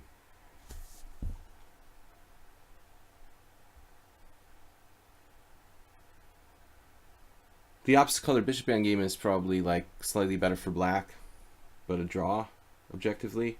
Yeah, this was a nasty position to play, though. I never had an initiative or serious winning chances. Even being up a pawn is a pawn, but the guy has too much compensation. Play be authentic. I'm just going to take the challenges I've got. So it's testosterone, juice box, and be authentic are the next ones likely to play. Oh, man. I'm basically paralyzed here. Knight d7 drops a pawn. I mean, maybe I can play bishop c1. Then he has bishop back to a3, and I'm sort of frozen for the rest of my life. So I think that objectively, I'm about to lose on time.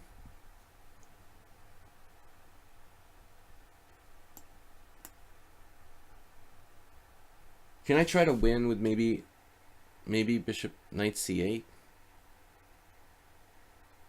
Alright, it's alright, man. I'll take a draw. I think I'm a tiny bit better with knight c8, maybe? I don't know. The computer is calling it equal after knight c8 as well. I can play this for a win, but I had 11 seconds left. You know, objectively, I'm okay with the draw here. This looks like too dangerous. Too much play for white after bishop e3. I mean, you could try this, but how do you make progress? You know, like, I don't even know what my next move is in this position. Like, I guess I can play a6, you know, or something like that, and then try to creep out, but it's extremely awkward for black, and winning seems like a fantasy here. So I don't know about the opening. Never really played this variation. This is one of the sharpest continuations for white. There's some recent game that Krivoruchko played, Grishuk. I played d3. Yeah, d3 is the main move, so I know something. Now he took, yeah, I mean, I'm expecting queen takes d3. Keep the bishop on this diagonal. I don't think castles is bad, though. There's nothing wrong with that move. There's only Alcina. Is that the guy from Mexico, or is that a new guy? There was another guy named Alcina, but this must be a new guy. There was Dario or something.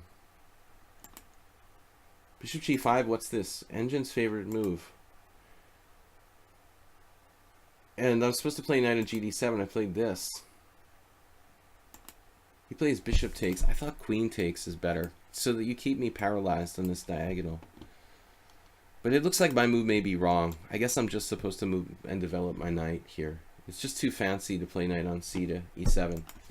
Okay, guys, not a bad game, though, overall. I guess nobody made a blunder, I'm assuming. But Tushar has...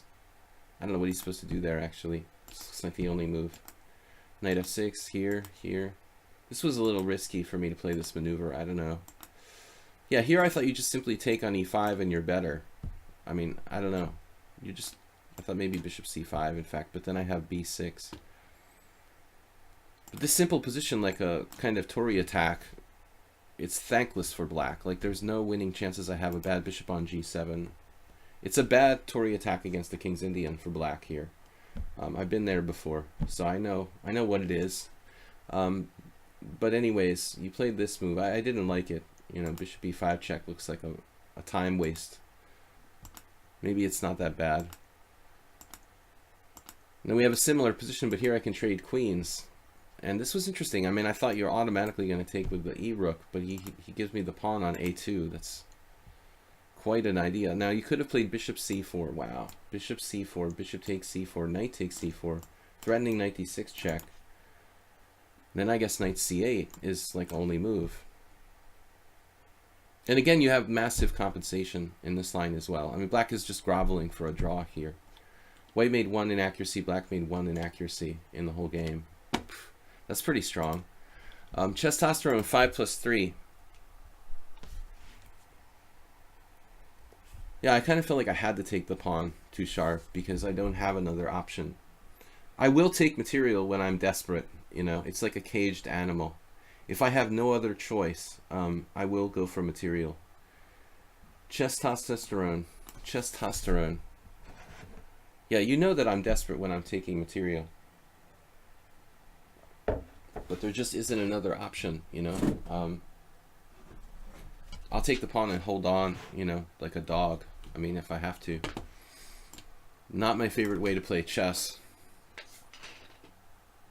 I would always much rather like sacrifice material for the initiative than to take material and have to like grovel. All right, guys, we've got time for 3 more games. It looks like at least 3 more games. Then I'm off to work again. Work. G6, knight f3. I play a kind of lame system against the Pierts. I need to learn some sort of sharper variation. Maybe I should practice here. It would be a good place to start. Though we could try a King's Indian with c4, maybe. Which I know a little bit better. But it's not a King's Indian yet. Alexander Ivanov, a friend of mine, made a living off of people with like c4, bishop g4. c4, bishop g4 is probably not that fun for white. I'm going to keep it in the realm of the Pierts.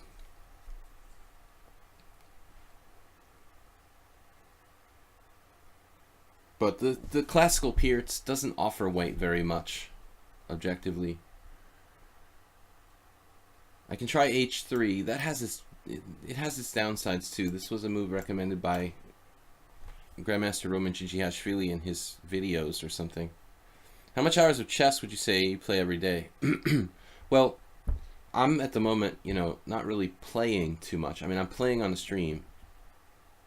I'm teaching people a little bit of blitz, maybe privately, but not much.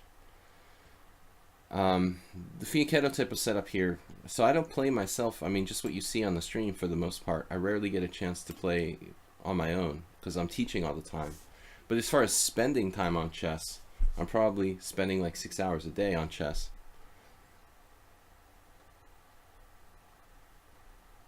These E45 structures are some of the worst structures for bishops. I agree.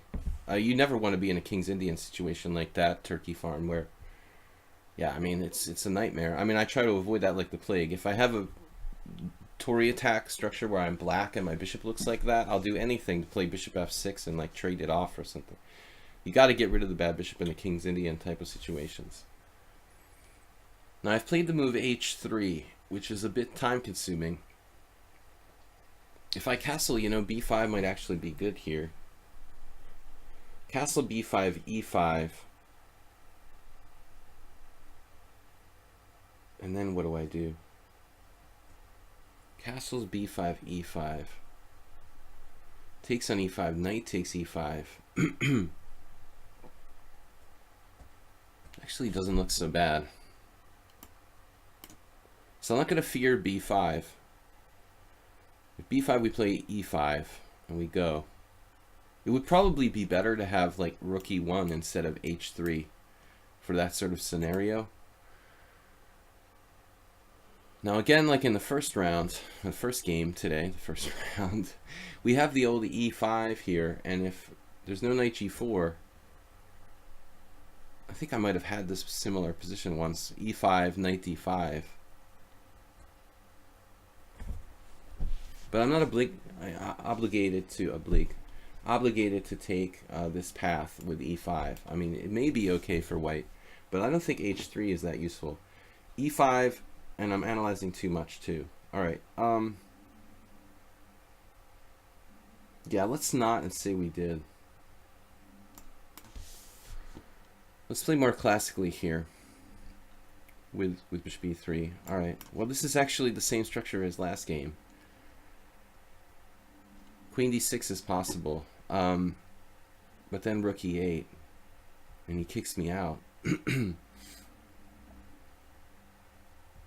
Once I had this position with Igor Foigl and I was black, and he did like queen b1, queen a2, and I was like, oh god, what am I doing? So the queen b1, queen a2 idea might be worthwhile. I had never seen that done before. But Foigl is like an expert in King's Indian Peart structures to bring the power down on f7. It's actually done sometimes in the King's Indian, queen b8 and queen a7, but it's very rare. That was enlightening for me. The more classic scheme is like knight d2, knight c4, knight d6 in this type of line. But this is not a new idea. This is really pretty well known. Maybe 20 years ago, people with black didn't know how to defend. Personally, I personally like black doing other things. Against h3 in particular, I think c5 is probably strong. When you try to transpose to a kind of, I don't know, Sicilian dragon, ideally, or like a good Benoni. I like c5, but also a6 and b5, or even b6 are like more modern ways of playing for black. Queen e7, that looks standard. Knight d2. But he has time for knight c5 now. Knight d2, knight c5, knight c4, that drops a pawn for me.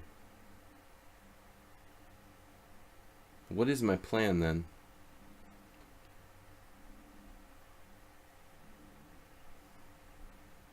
Proactively play knight d2, but he's playing knight e6 and then knight c5 and then knight e6 here. It seems like a problem for white. What am I going to do about that?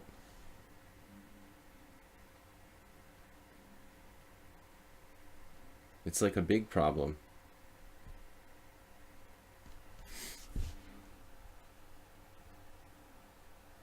Just testosterone.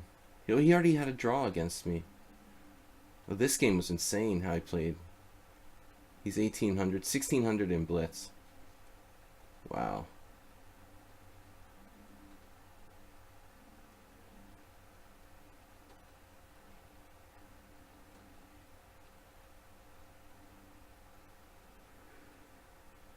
Already I'm not sure what I'm doing here.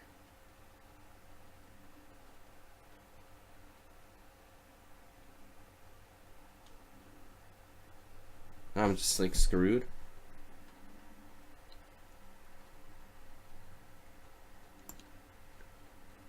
Alright, I don't know what to do. I'm down to 36 seconds. He's 1600. But I may have stumbled into a bad position that looked natural, though. All my moves look natural, but queen e7 now with the threat of knight c5 is very concrete. He's on e4 twice. Maybe a4 was bad. I don't know. I mean, it looks completely normal. But suddenly I'm panicking out, like I did something totally wrong here. Probably overreacting, but I don't like it, you know. He already played a fantastic game against me yesterday. Was it yesterday? I think yesterday. Queen c1 is another idea, but I don't like it here. You know, I don't want to trade my dark squared bishop on h6. I already don't want to trade my dark squared bishop on c5, but I might have to do that, which is a travesty. It's like a total travesty for white.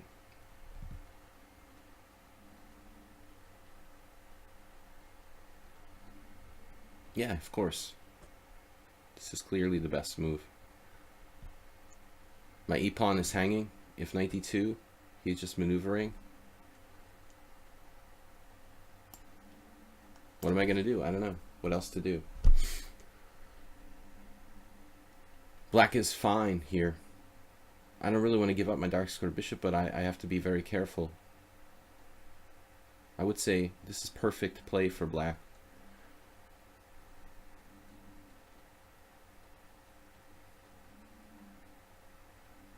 Maybe I have to give up my white squared bishop. Maybe that's the lesser of the evils. This looks like kind of a stupid position for white. I have 10 seconds against his 2 minutes. He's playing like perfectly. And white is just passive. Yeah.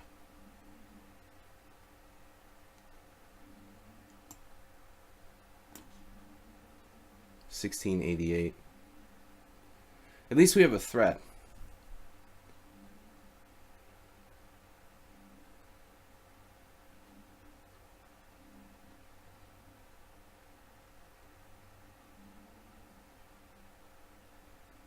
This is the second game where he played extremely well. Perfect for black. Like the best possible choice of formation. And I think the knight c5, knight e6 is kind of subtle. You know, a lot of people would have tried to play like bishop e6 to develop a piece instead of knight e6, for example. That's a pretty subtle plan. Black is just clearly better now. This is a bad move. It's his first bad move of the game. Queen b4 even was very interesting there, or like knight f4. Now he goes from like clearly better to equal with bishop takes b3.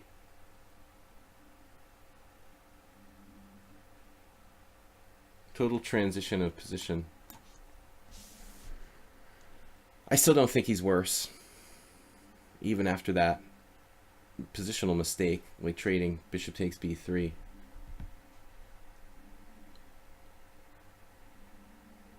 On knight f4, I don't know what I should do. Maybe play queen c4, maybe bishop takes, maybe queen f3. Queen f3 looks kind of buried there, though. Simplest is taking, but I think I have some issues with that. We can probably take at a later date. Now, if queen g5, he may force me to take. I don't know. He wants to liberate his bishop on g7. You know, like bishop takes f4, e takes f4. Possible I made a mistake there. I should probably eliminate it immediately. I was hoping for better. Now he has queen g5. Then I have to take, and I have to be very careful. I'll just trade pieces here wholesale and hope that I can hold on.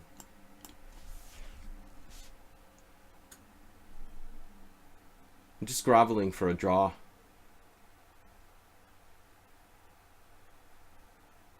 Queen g5 is strong.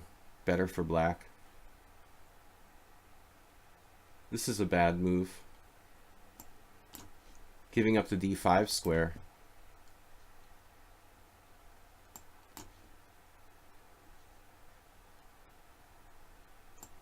You know, now I might be like a hair better.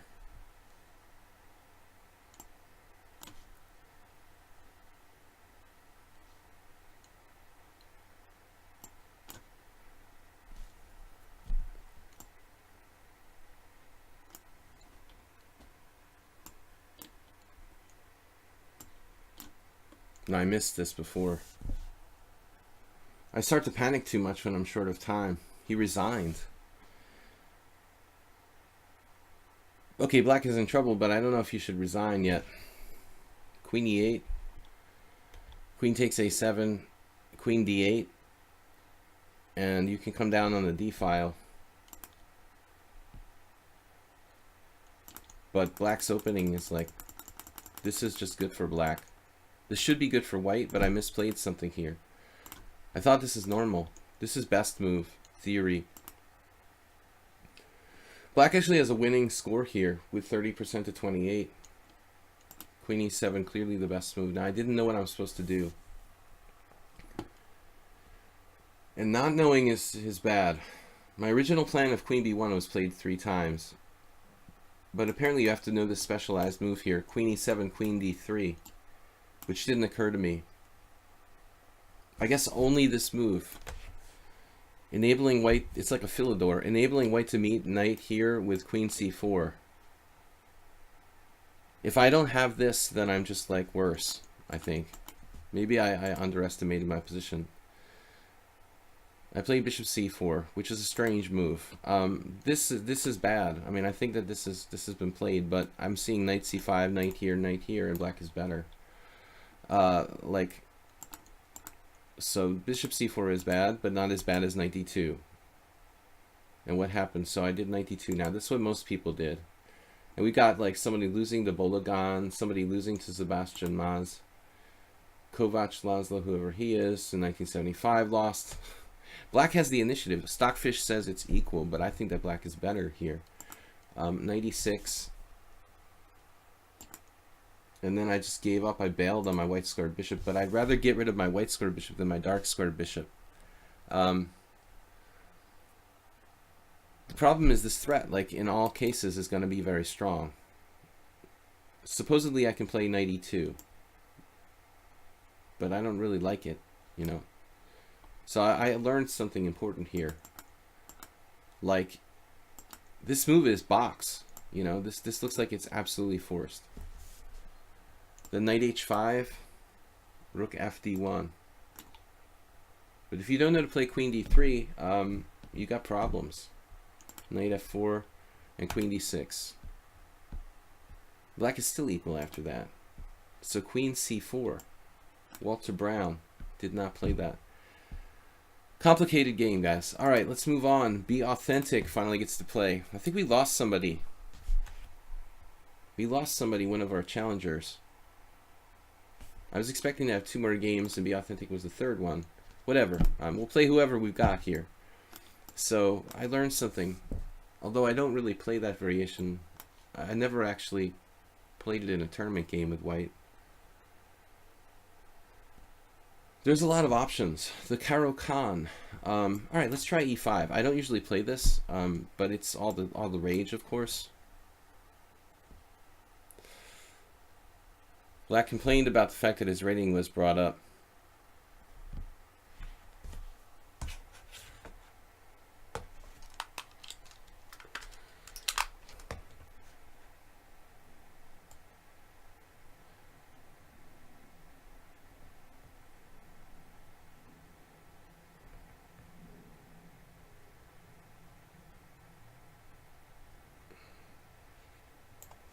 I don't know what you guys are talking about, but anyway, h6 is a really early move here. I mean, I've seen them playing g5. I don't believe in that stuff for black. I think it's really sketchy. But that is a trend to play like early g5, c5 now, bishop e3. So it's like a book position with h6 thrown in. And now queen b6, but I'm supposed to have knight c3 in these types of positions. This should be very strong for white. Be Authentic is 1400. It's like rattling off the moves here in the opening. Queen takes b2 now. Right. I don't know the theory here, but I know that it's supposed to be good for white. This position. It would be good to actually know something. Well, my knight is hanging, so I don't have too many moves. I think it's knight b5. It should be knight b5. Be Authentic's like 1400. I missed queen a8 a lot of times. Yeah, I know. I was pretty depressed with that game. Black complained about the fact that his rating was brought up. I'm constantly bringing up people's ratings every single game. It seems like every single opponent I play is better than their rating. Okay, so now knight a6.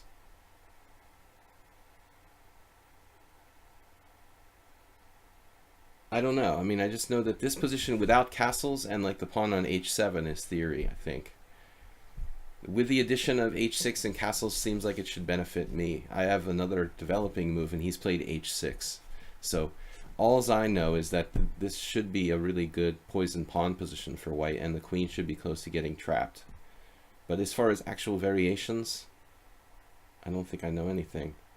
We can take on c5. That looks kind of disruptive. If we take on c5, we're threatening knight d4, and that looks kind of nasty too. Let's just do it that way. It's not exactly pretty, but I'm threatening the crushing knight d6 as well.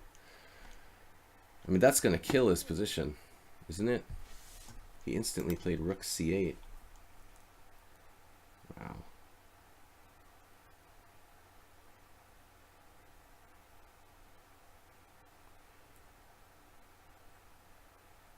Insanely dangerous black's lack of kingside development here.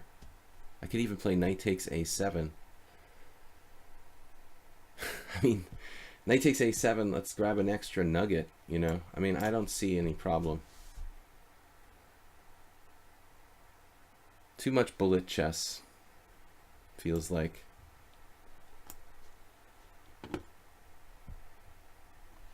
I don't have to do anything fancy. Now I'm threatening to probably win a piece.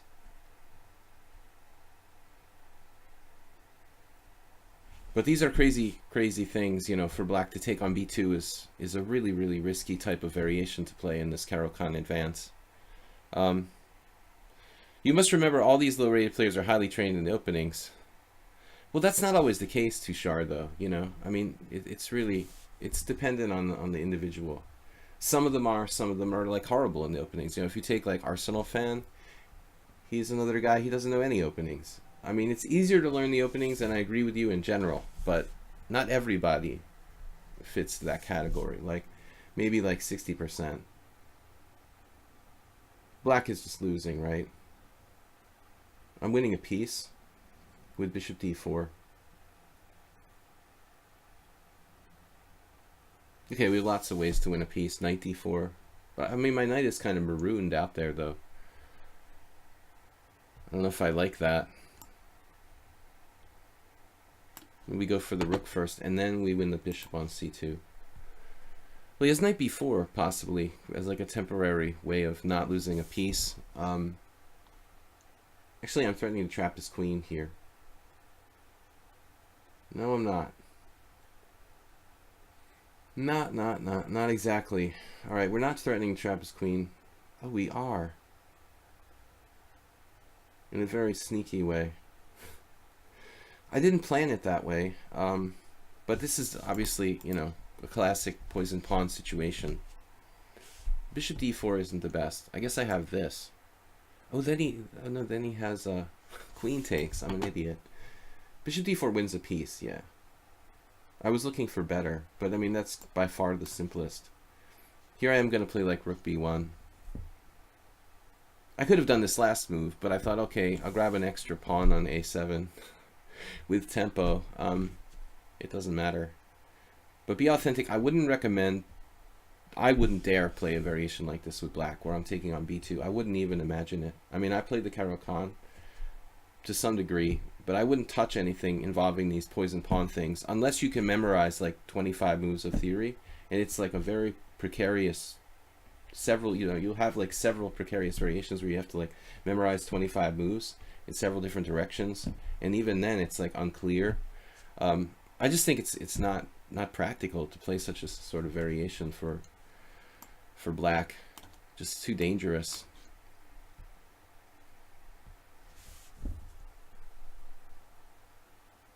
h6 is another question. I mean, he's playing that really early. It just doesn't seem like you have time for that.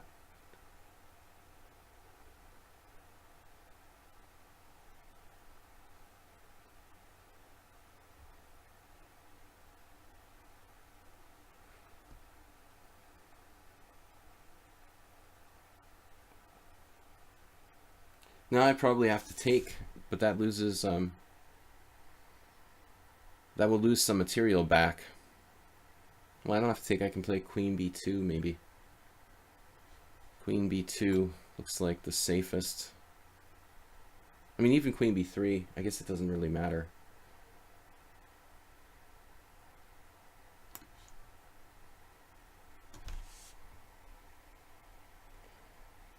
WB4E says h6 is book. I mean, book, everything is book that's been played like once, but I mean, it's not really a good, it's probably not a great line. I mean, it's on move, to play this move on move 5 or something. I mean, we can look at the statistics after the game, but I'll guarantee you that it's not great.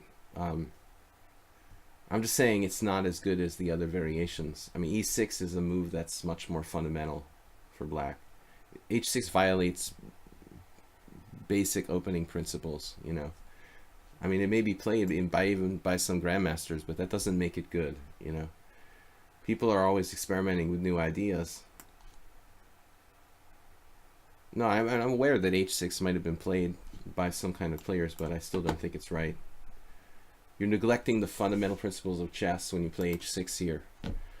I wouldn't touch it with a 10-foot pole if I were black, and I do play the Caro-Kann. Now, there's 14 games with h6 and 7,333 with e6, so you make the call. I mean, I think that there's a reason why that's the case, you know, most likely. Not a lot of options here. That's a very striking statistic. 7,333 games with e6, and 14 games with h6, 9 games with bishop g4, and 3 games with queen b6. Alright guys, last game for today, I guess. This is Draco Fire 5+3. Unless it's super fast. A million miles away. I'm low rated, haven't learned any openings. Everyone's different. I agree that openings are much easier to learn now, though. You know, the field has been, the information has equalized the field to some degree. I want to say, you can lead a horse to water, but you can't make him drink. That's like a stupid American saying, but it's kind of like people can learn the openings, but it doesn't really mean they can understand them. It wasn't the best analogy, but it sounded funny. I mean, I think the most important thing about learning openings is that you have to kind of be able to evaluate the position that you get, you know, at the end of the line. And I don't think that weaker players have that ability to do that very well yet. Draco Fire, we didn't play already, right? This is an extremely rare line. I'm not sure f4 is good. But it's probably like the main attempt to cast doubt on knight d7. I did see a game like this somewhere in the last year or so. Rook fb1, I almost played rook on fb1. Like, okay, it's probably good too because he's so far behind in development. But he gets 2 queens for the rook. The rooks. 2 queens for the rooks. He gets 2 rooks for the queen. Getting a little dyslexic here. Guys, I'm going to be back with a subscriber stream. Game analysis for the subscribers to the channel. But it's on Friday night, tomorrow night at 7 p.m. I'll put that in the... I value evaluation of the position over theory. Yeah, I mean, absolutely. 100%. You know, you can put like a weak player in a book position, but that doesn't mean they know what to do, you know. It's better to not know any openings and know how to play chess. You know, this is... To evaluate positions is the most important skill you can have. If you don't know if you're better or worse or what the plan is in this position, then you're like lost in the jungle, you know. And a lot of people like try to memorize the opening moves a little too much. I think the key is like realizing at some point that you're good enough that then you have to start really learning opening theory. Now, I don't know if queen takes or knight takes is better here. I am recalling this now. I don't remember where I played this or analyzed this once before. I don't remember who it was against. Knight takes. I think we can take either way, objectively. I'm totally on the fence about like which one is better. I remember queen takes c6 very distinctively. Seeing that played in a Grandmaster, maybe analyzing a Grandmaster game, I guess it seems somewhat more natural to take with the queen here. It's developing a new piece, but I know that this c6, some ideas of d5, and then the bishop coming out to c5, hitting the queen on d4. I probably should have taken up the challenge, though, and played queen takes d4. Knight takes d4 leaves me in an open Philidor. Open Philidor where I played f4 a little early, maybe.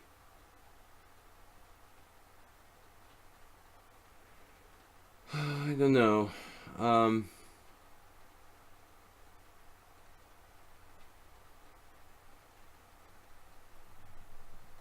There's some weird variations like knight c5, bishop d3, bishop g4, queen d2. That might not be bad for white. I'll probably go with that because I don't know what else to do. I mean, after knight c5, bishop d3, I mean, it's really necessary to protect my pawn on e4. I think Dracofire must be disconnected or something. Don't know how fast the game you're playing, but I took a shot joining the queue.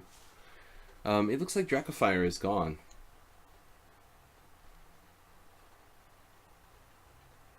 I think he's just disconnected.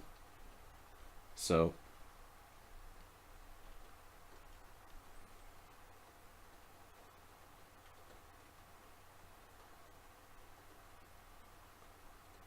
I will try to play one more quick game here if Dracofire doesn't come back.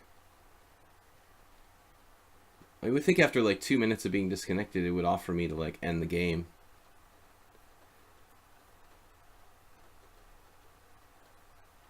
No, Tushar, you have a lot of talent, man. Just be positive and stick with it. But it takes time, you know. It takes time and a lot of practice and playing many different positions. Raining here. I wish I could just abort the game. I mean, it's a casual game. You'd think after like 2 or 3 minutes of waiting, it would give me some... Your opponent is disconnected.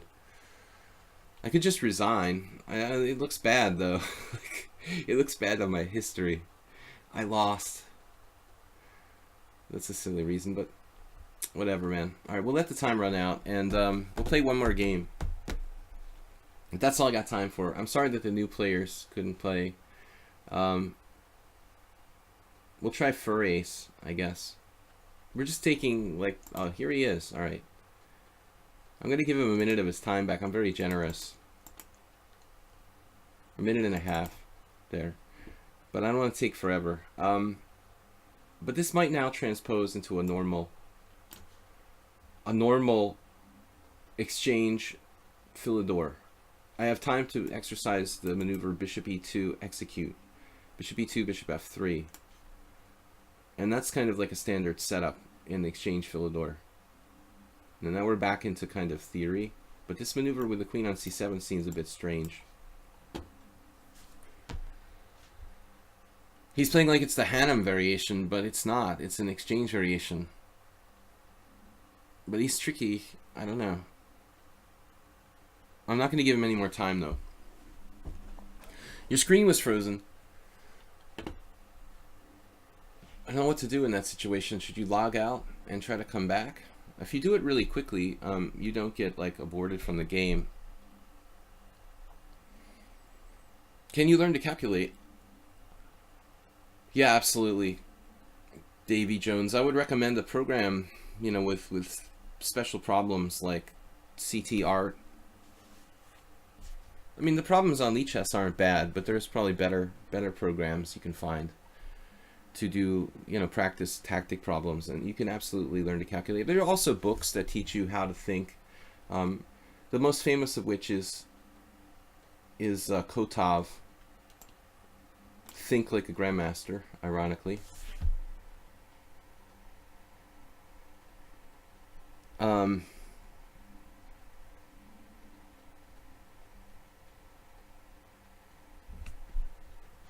Now the plan. The plan. What is the plan? Attacking on the king side would be the plan. So we're going to do a transfer. A cash transfer to the king side, but it's a little more fundamental probably to develop my bishop. But I don't know where I should go. I mean, maybe it's better to put the bishop here, cross over, and then bring the other rook over to e1 to support e4. My bishop on e3 will actually obstruct my rook's protection of the e4 pawn. On d2 it may be just as good. But I don't know. My teammate Zoltan Varga is like an expert in this stuff with black. I couldn't play it. It's just kind of passive. But probably worth learning. My intuition is that queen c7 is kind of slow and early and a little bit passive. Usually it's like rook e8.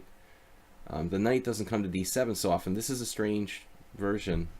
You know, there are other variations where the knight comes to c6 and stuff. I don't know. Possible this is even still theory.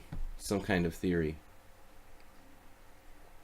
King h1 is, well, it's standard. It's like a Karpov King Sicilian move.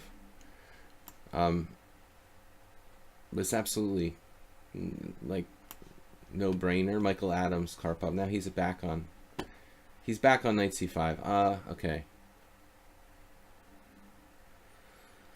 Okay, all right, we're going forward. Forward. Classic Philidor scenario. No, I'll take with a g-pawn here. Michael Adams, Karpov. These guys are players who know how to attack on the king side with the king side castled king in the Sicilian type of position. This is very standard. My king is absolutely safe.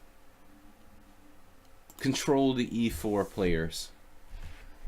In his later career, Karpov stopped playing e4, but he played brilliantly with e4, you know, for many, many years, even as world champion. Black here, getting kind of pushed off the board after e5, I would assume. I mean, this looks too much, like too much. Even if he gets a strong pawn with d5, what's he going to do? You have some tricks going after my f5 pawn. I mean, I can rip open his king side with f6 now. That's going to be like devastating. f6. Very strong attack here. I mean, this has to be... It just has to be good.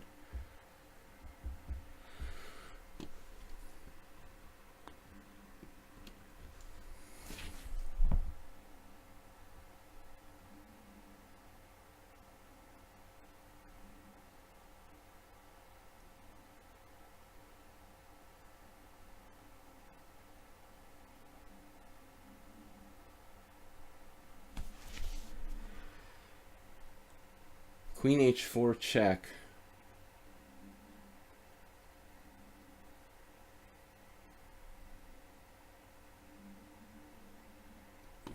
I guess I'll just play e6 and feed this. Play it as a long-term pawn sacrifice.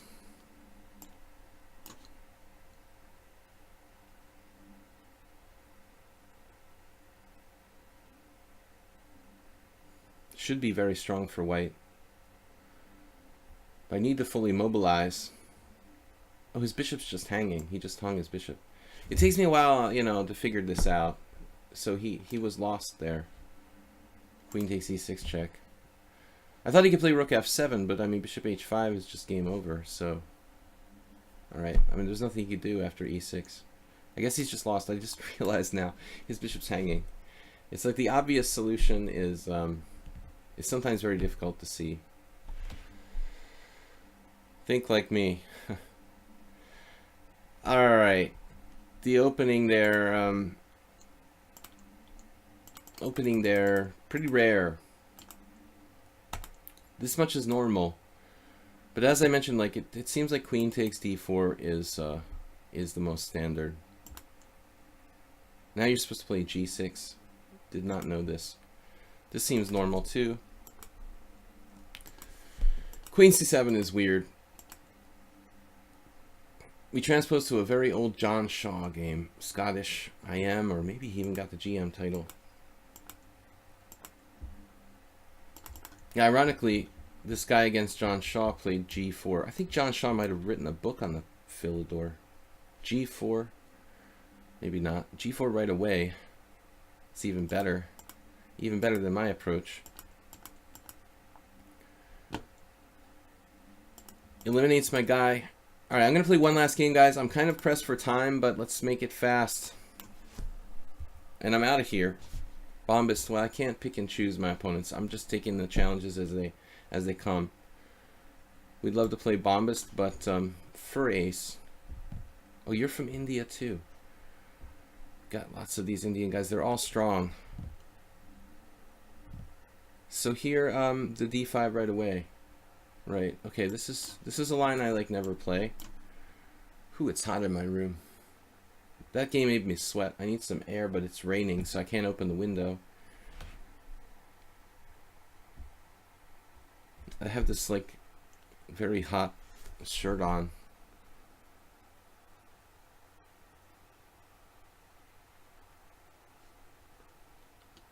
What am I missing here? So he's just playing queen e6 check right away. Okay, that's weird.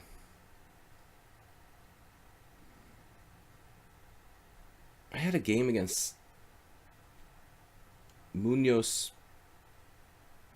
Pantoja was the guy's name. It's probably a GM by now. Queen e6 right away. Huh. Yeah, that may be like the best move actually in the computer era. Alright, I don't know. I don't know a lot. I'm just gonna like avoid the exchange of queens because your queen is a little exposed. I don't know that it's the best move though. I mean, this shouldn't have been a long think for me. I mean, really, bishop e2 is forced. Queen exchange is equal, I think.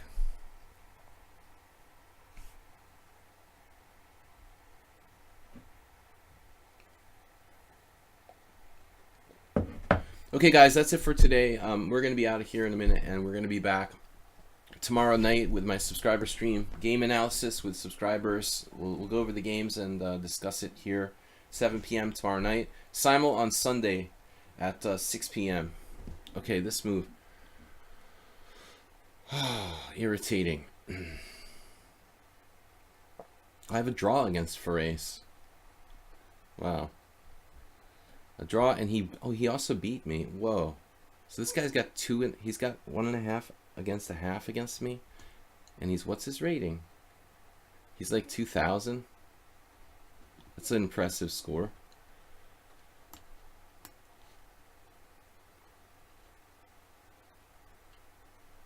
I guess I'll trade queens. I don't know. What's up with this position?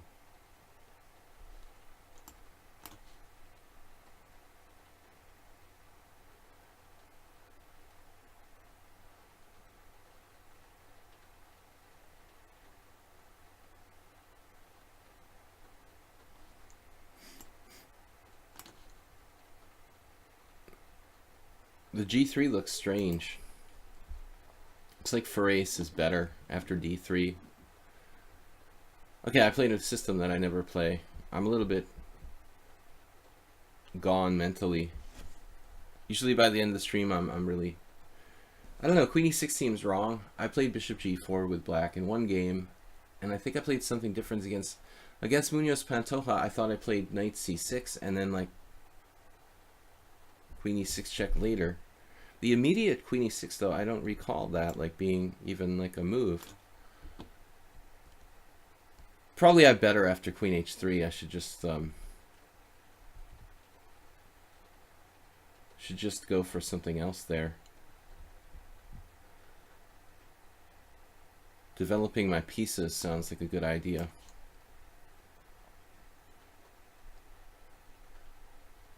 No advantage for white. I don't remember these other games. They were a long time ago. But he apparently beat me once and then drew me once.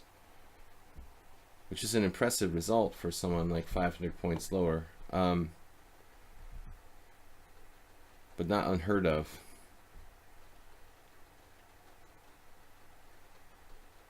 Now he's threatening what, knight to d5?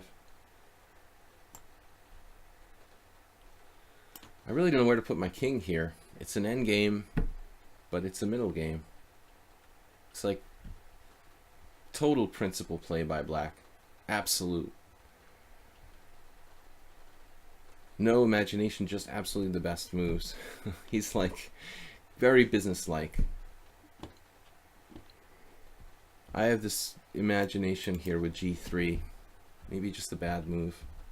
It's not a bad move, but the continuation in the game, I started to get kind of confused. What am I supposed to do after this annoying queen h3? I guess I should ignore it, you know, and just go about my business there. Back when I played 8+3, yes, so it's at least like 6 months ago or something. But I don't recall the games at all. Knight g4. Very mathematical.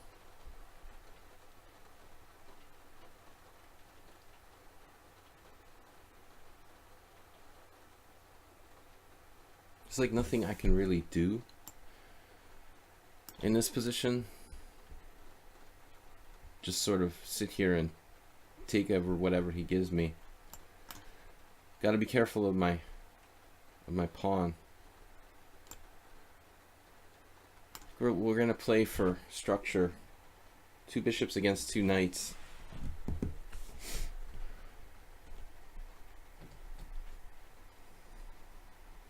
He's got that move. Very professional. I like, what am I thinking, you know, honestly? What am I thinking there?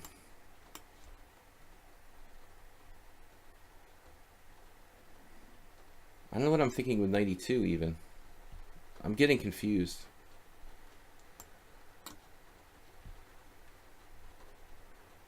The guy seems really good. Like backward on the G file now. H file. That's an H file. It's just nothing for white. I don't think I'll ever beat this guy in a game. Maybe on time. I don't know how fast he is. He's similar rating to these other Indian players. Around 2,000. Tushar, you're a little higher. There was another guy, Happy India, and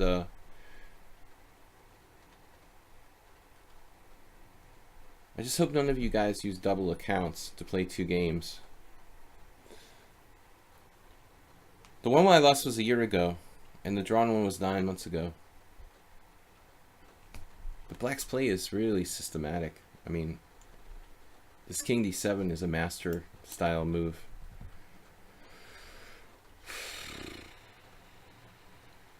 Just doesn't feel like there's any hope to win this position. Maybe I'll just try to put my pawns on dark squares with a white squared bishop. That's about the best I can do. I mean, King D7, now he's running away. I mean, that makes sense. He got scared of the D file, so he was right to do that.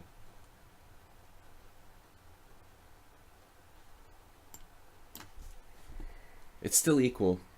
No advantage for either side of a sizable nature, of a tangible nature. I mean, I don't know, maybe I'm better with the center pawn in this position. Should I sort of centralize my king? I mean, or should I just tuck it away on B1, you know? Too many pieces to just walk out in the center. It's a tough position, and I got a headache. This is the last game for the stream. Yeah, I'll be back. I'll be back tomorrow night for my subscriber stream, but that's only game analysis. Then we have a simul on Sunday. If you want to play a long game, it's 40-40.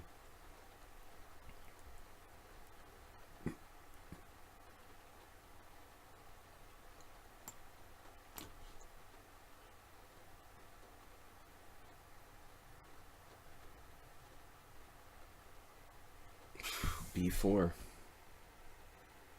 Interesting move.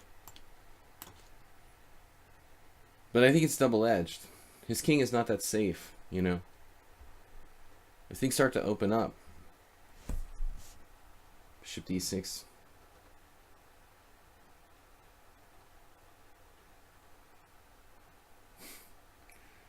Bishop D6 is a professional move as well.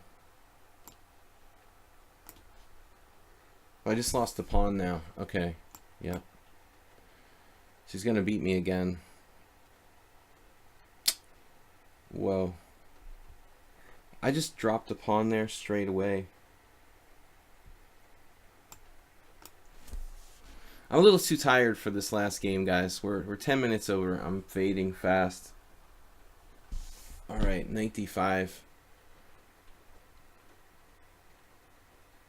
h5.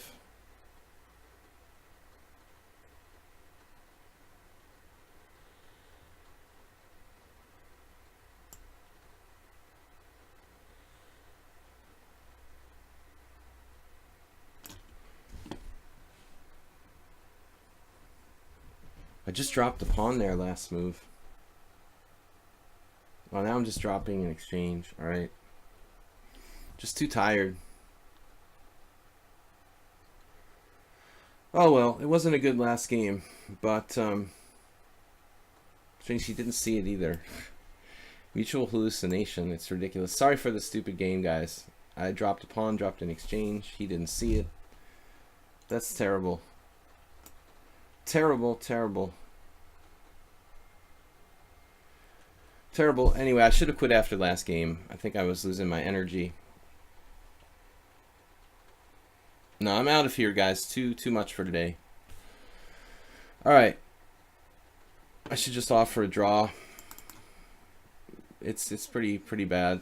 Like the play by both sides in the last couple of moves was like awful.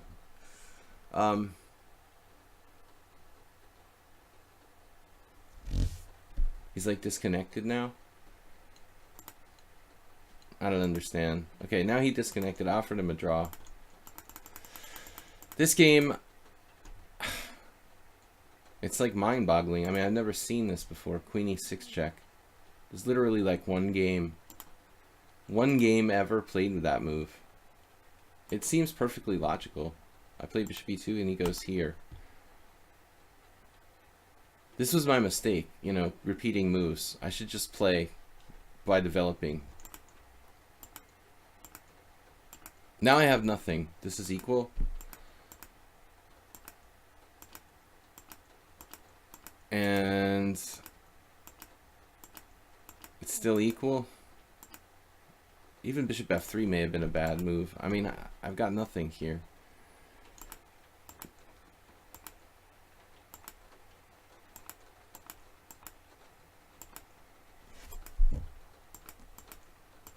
So far, it's fairly correct. I thought b5 was risky, but he has this move, bishop d6. After bishop d6. After bishop d6, all hell breaks loose. I don't know. I have to just like retreat my knight back to e2 and it's equal or something. He wasn't winning. I mean, at the end, I thought it was equal. At the end, I mean, it's a draw probably. Rook on dd8. I thought I can just play here, to be honest with you. I doubt that black is winning this position. I just kind of doubt it. I mean, with a protected passed pawn on e5, I find it a little hard to believe that black is winning here. After rook e5, I don't know what else he's going to do, you know. So that's why I offered a draw. I mean, I didn't offer a draw because I'm worse in this position. Maybe I'm better. Yeah, I guess I'm better, actually. But, I mean, it was embarrassing. Like, I allowed him to play knight e3 check. Anyway, guys, I will see you later. Too tired to continue playing now. I will see you Friday night with the subscriber stream. And then Sunday is the simul. Thanks, everybody, for watching, for playing. Sorry about this silly game here with the blunders at the end. We'll try to make it better next time. Thanks for watching. I hope it was instructive, and I will thank you for watching. Thanks for watching on YouTube as well. I upload all the videos over there. My channel is Video Chess Training on YouTube. And also, thanks for those who have donated via PayPal. I could really use the support to keep it going. So if you can make a donation, and thanks for the bits donations we've had. I will see you guys tomorrow night. All right? Bye-bye.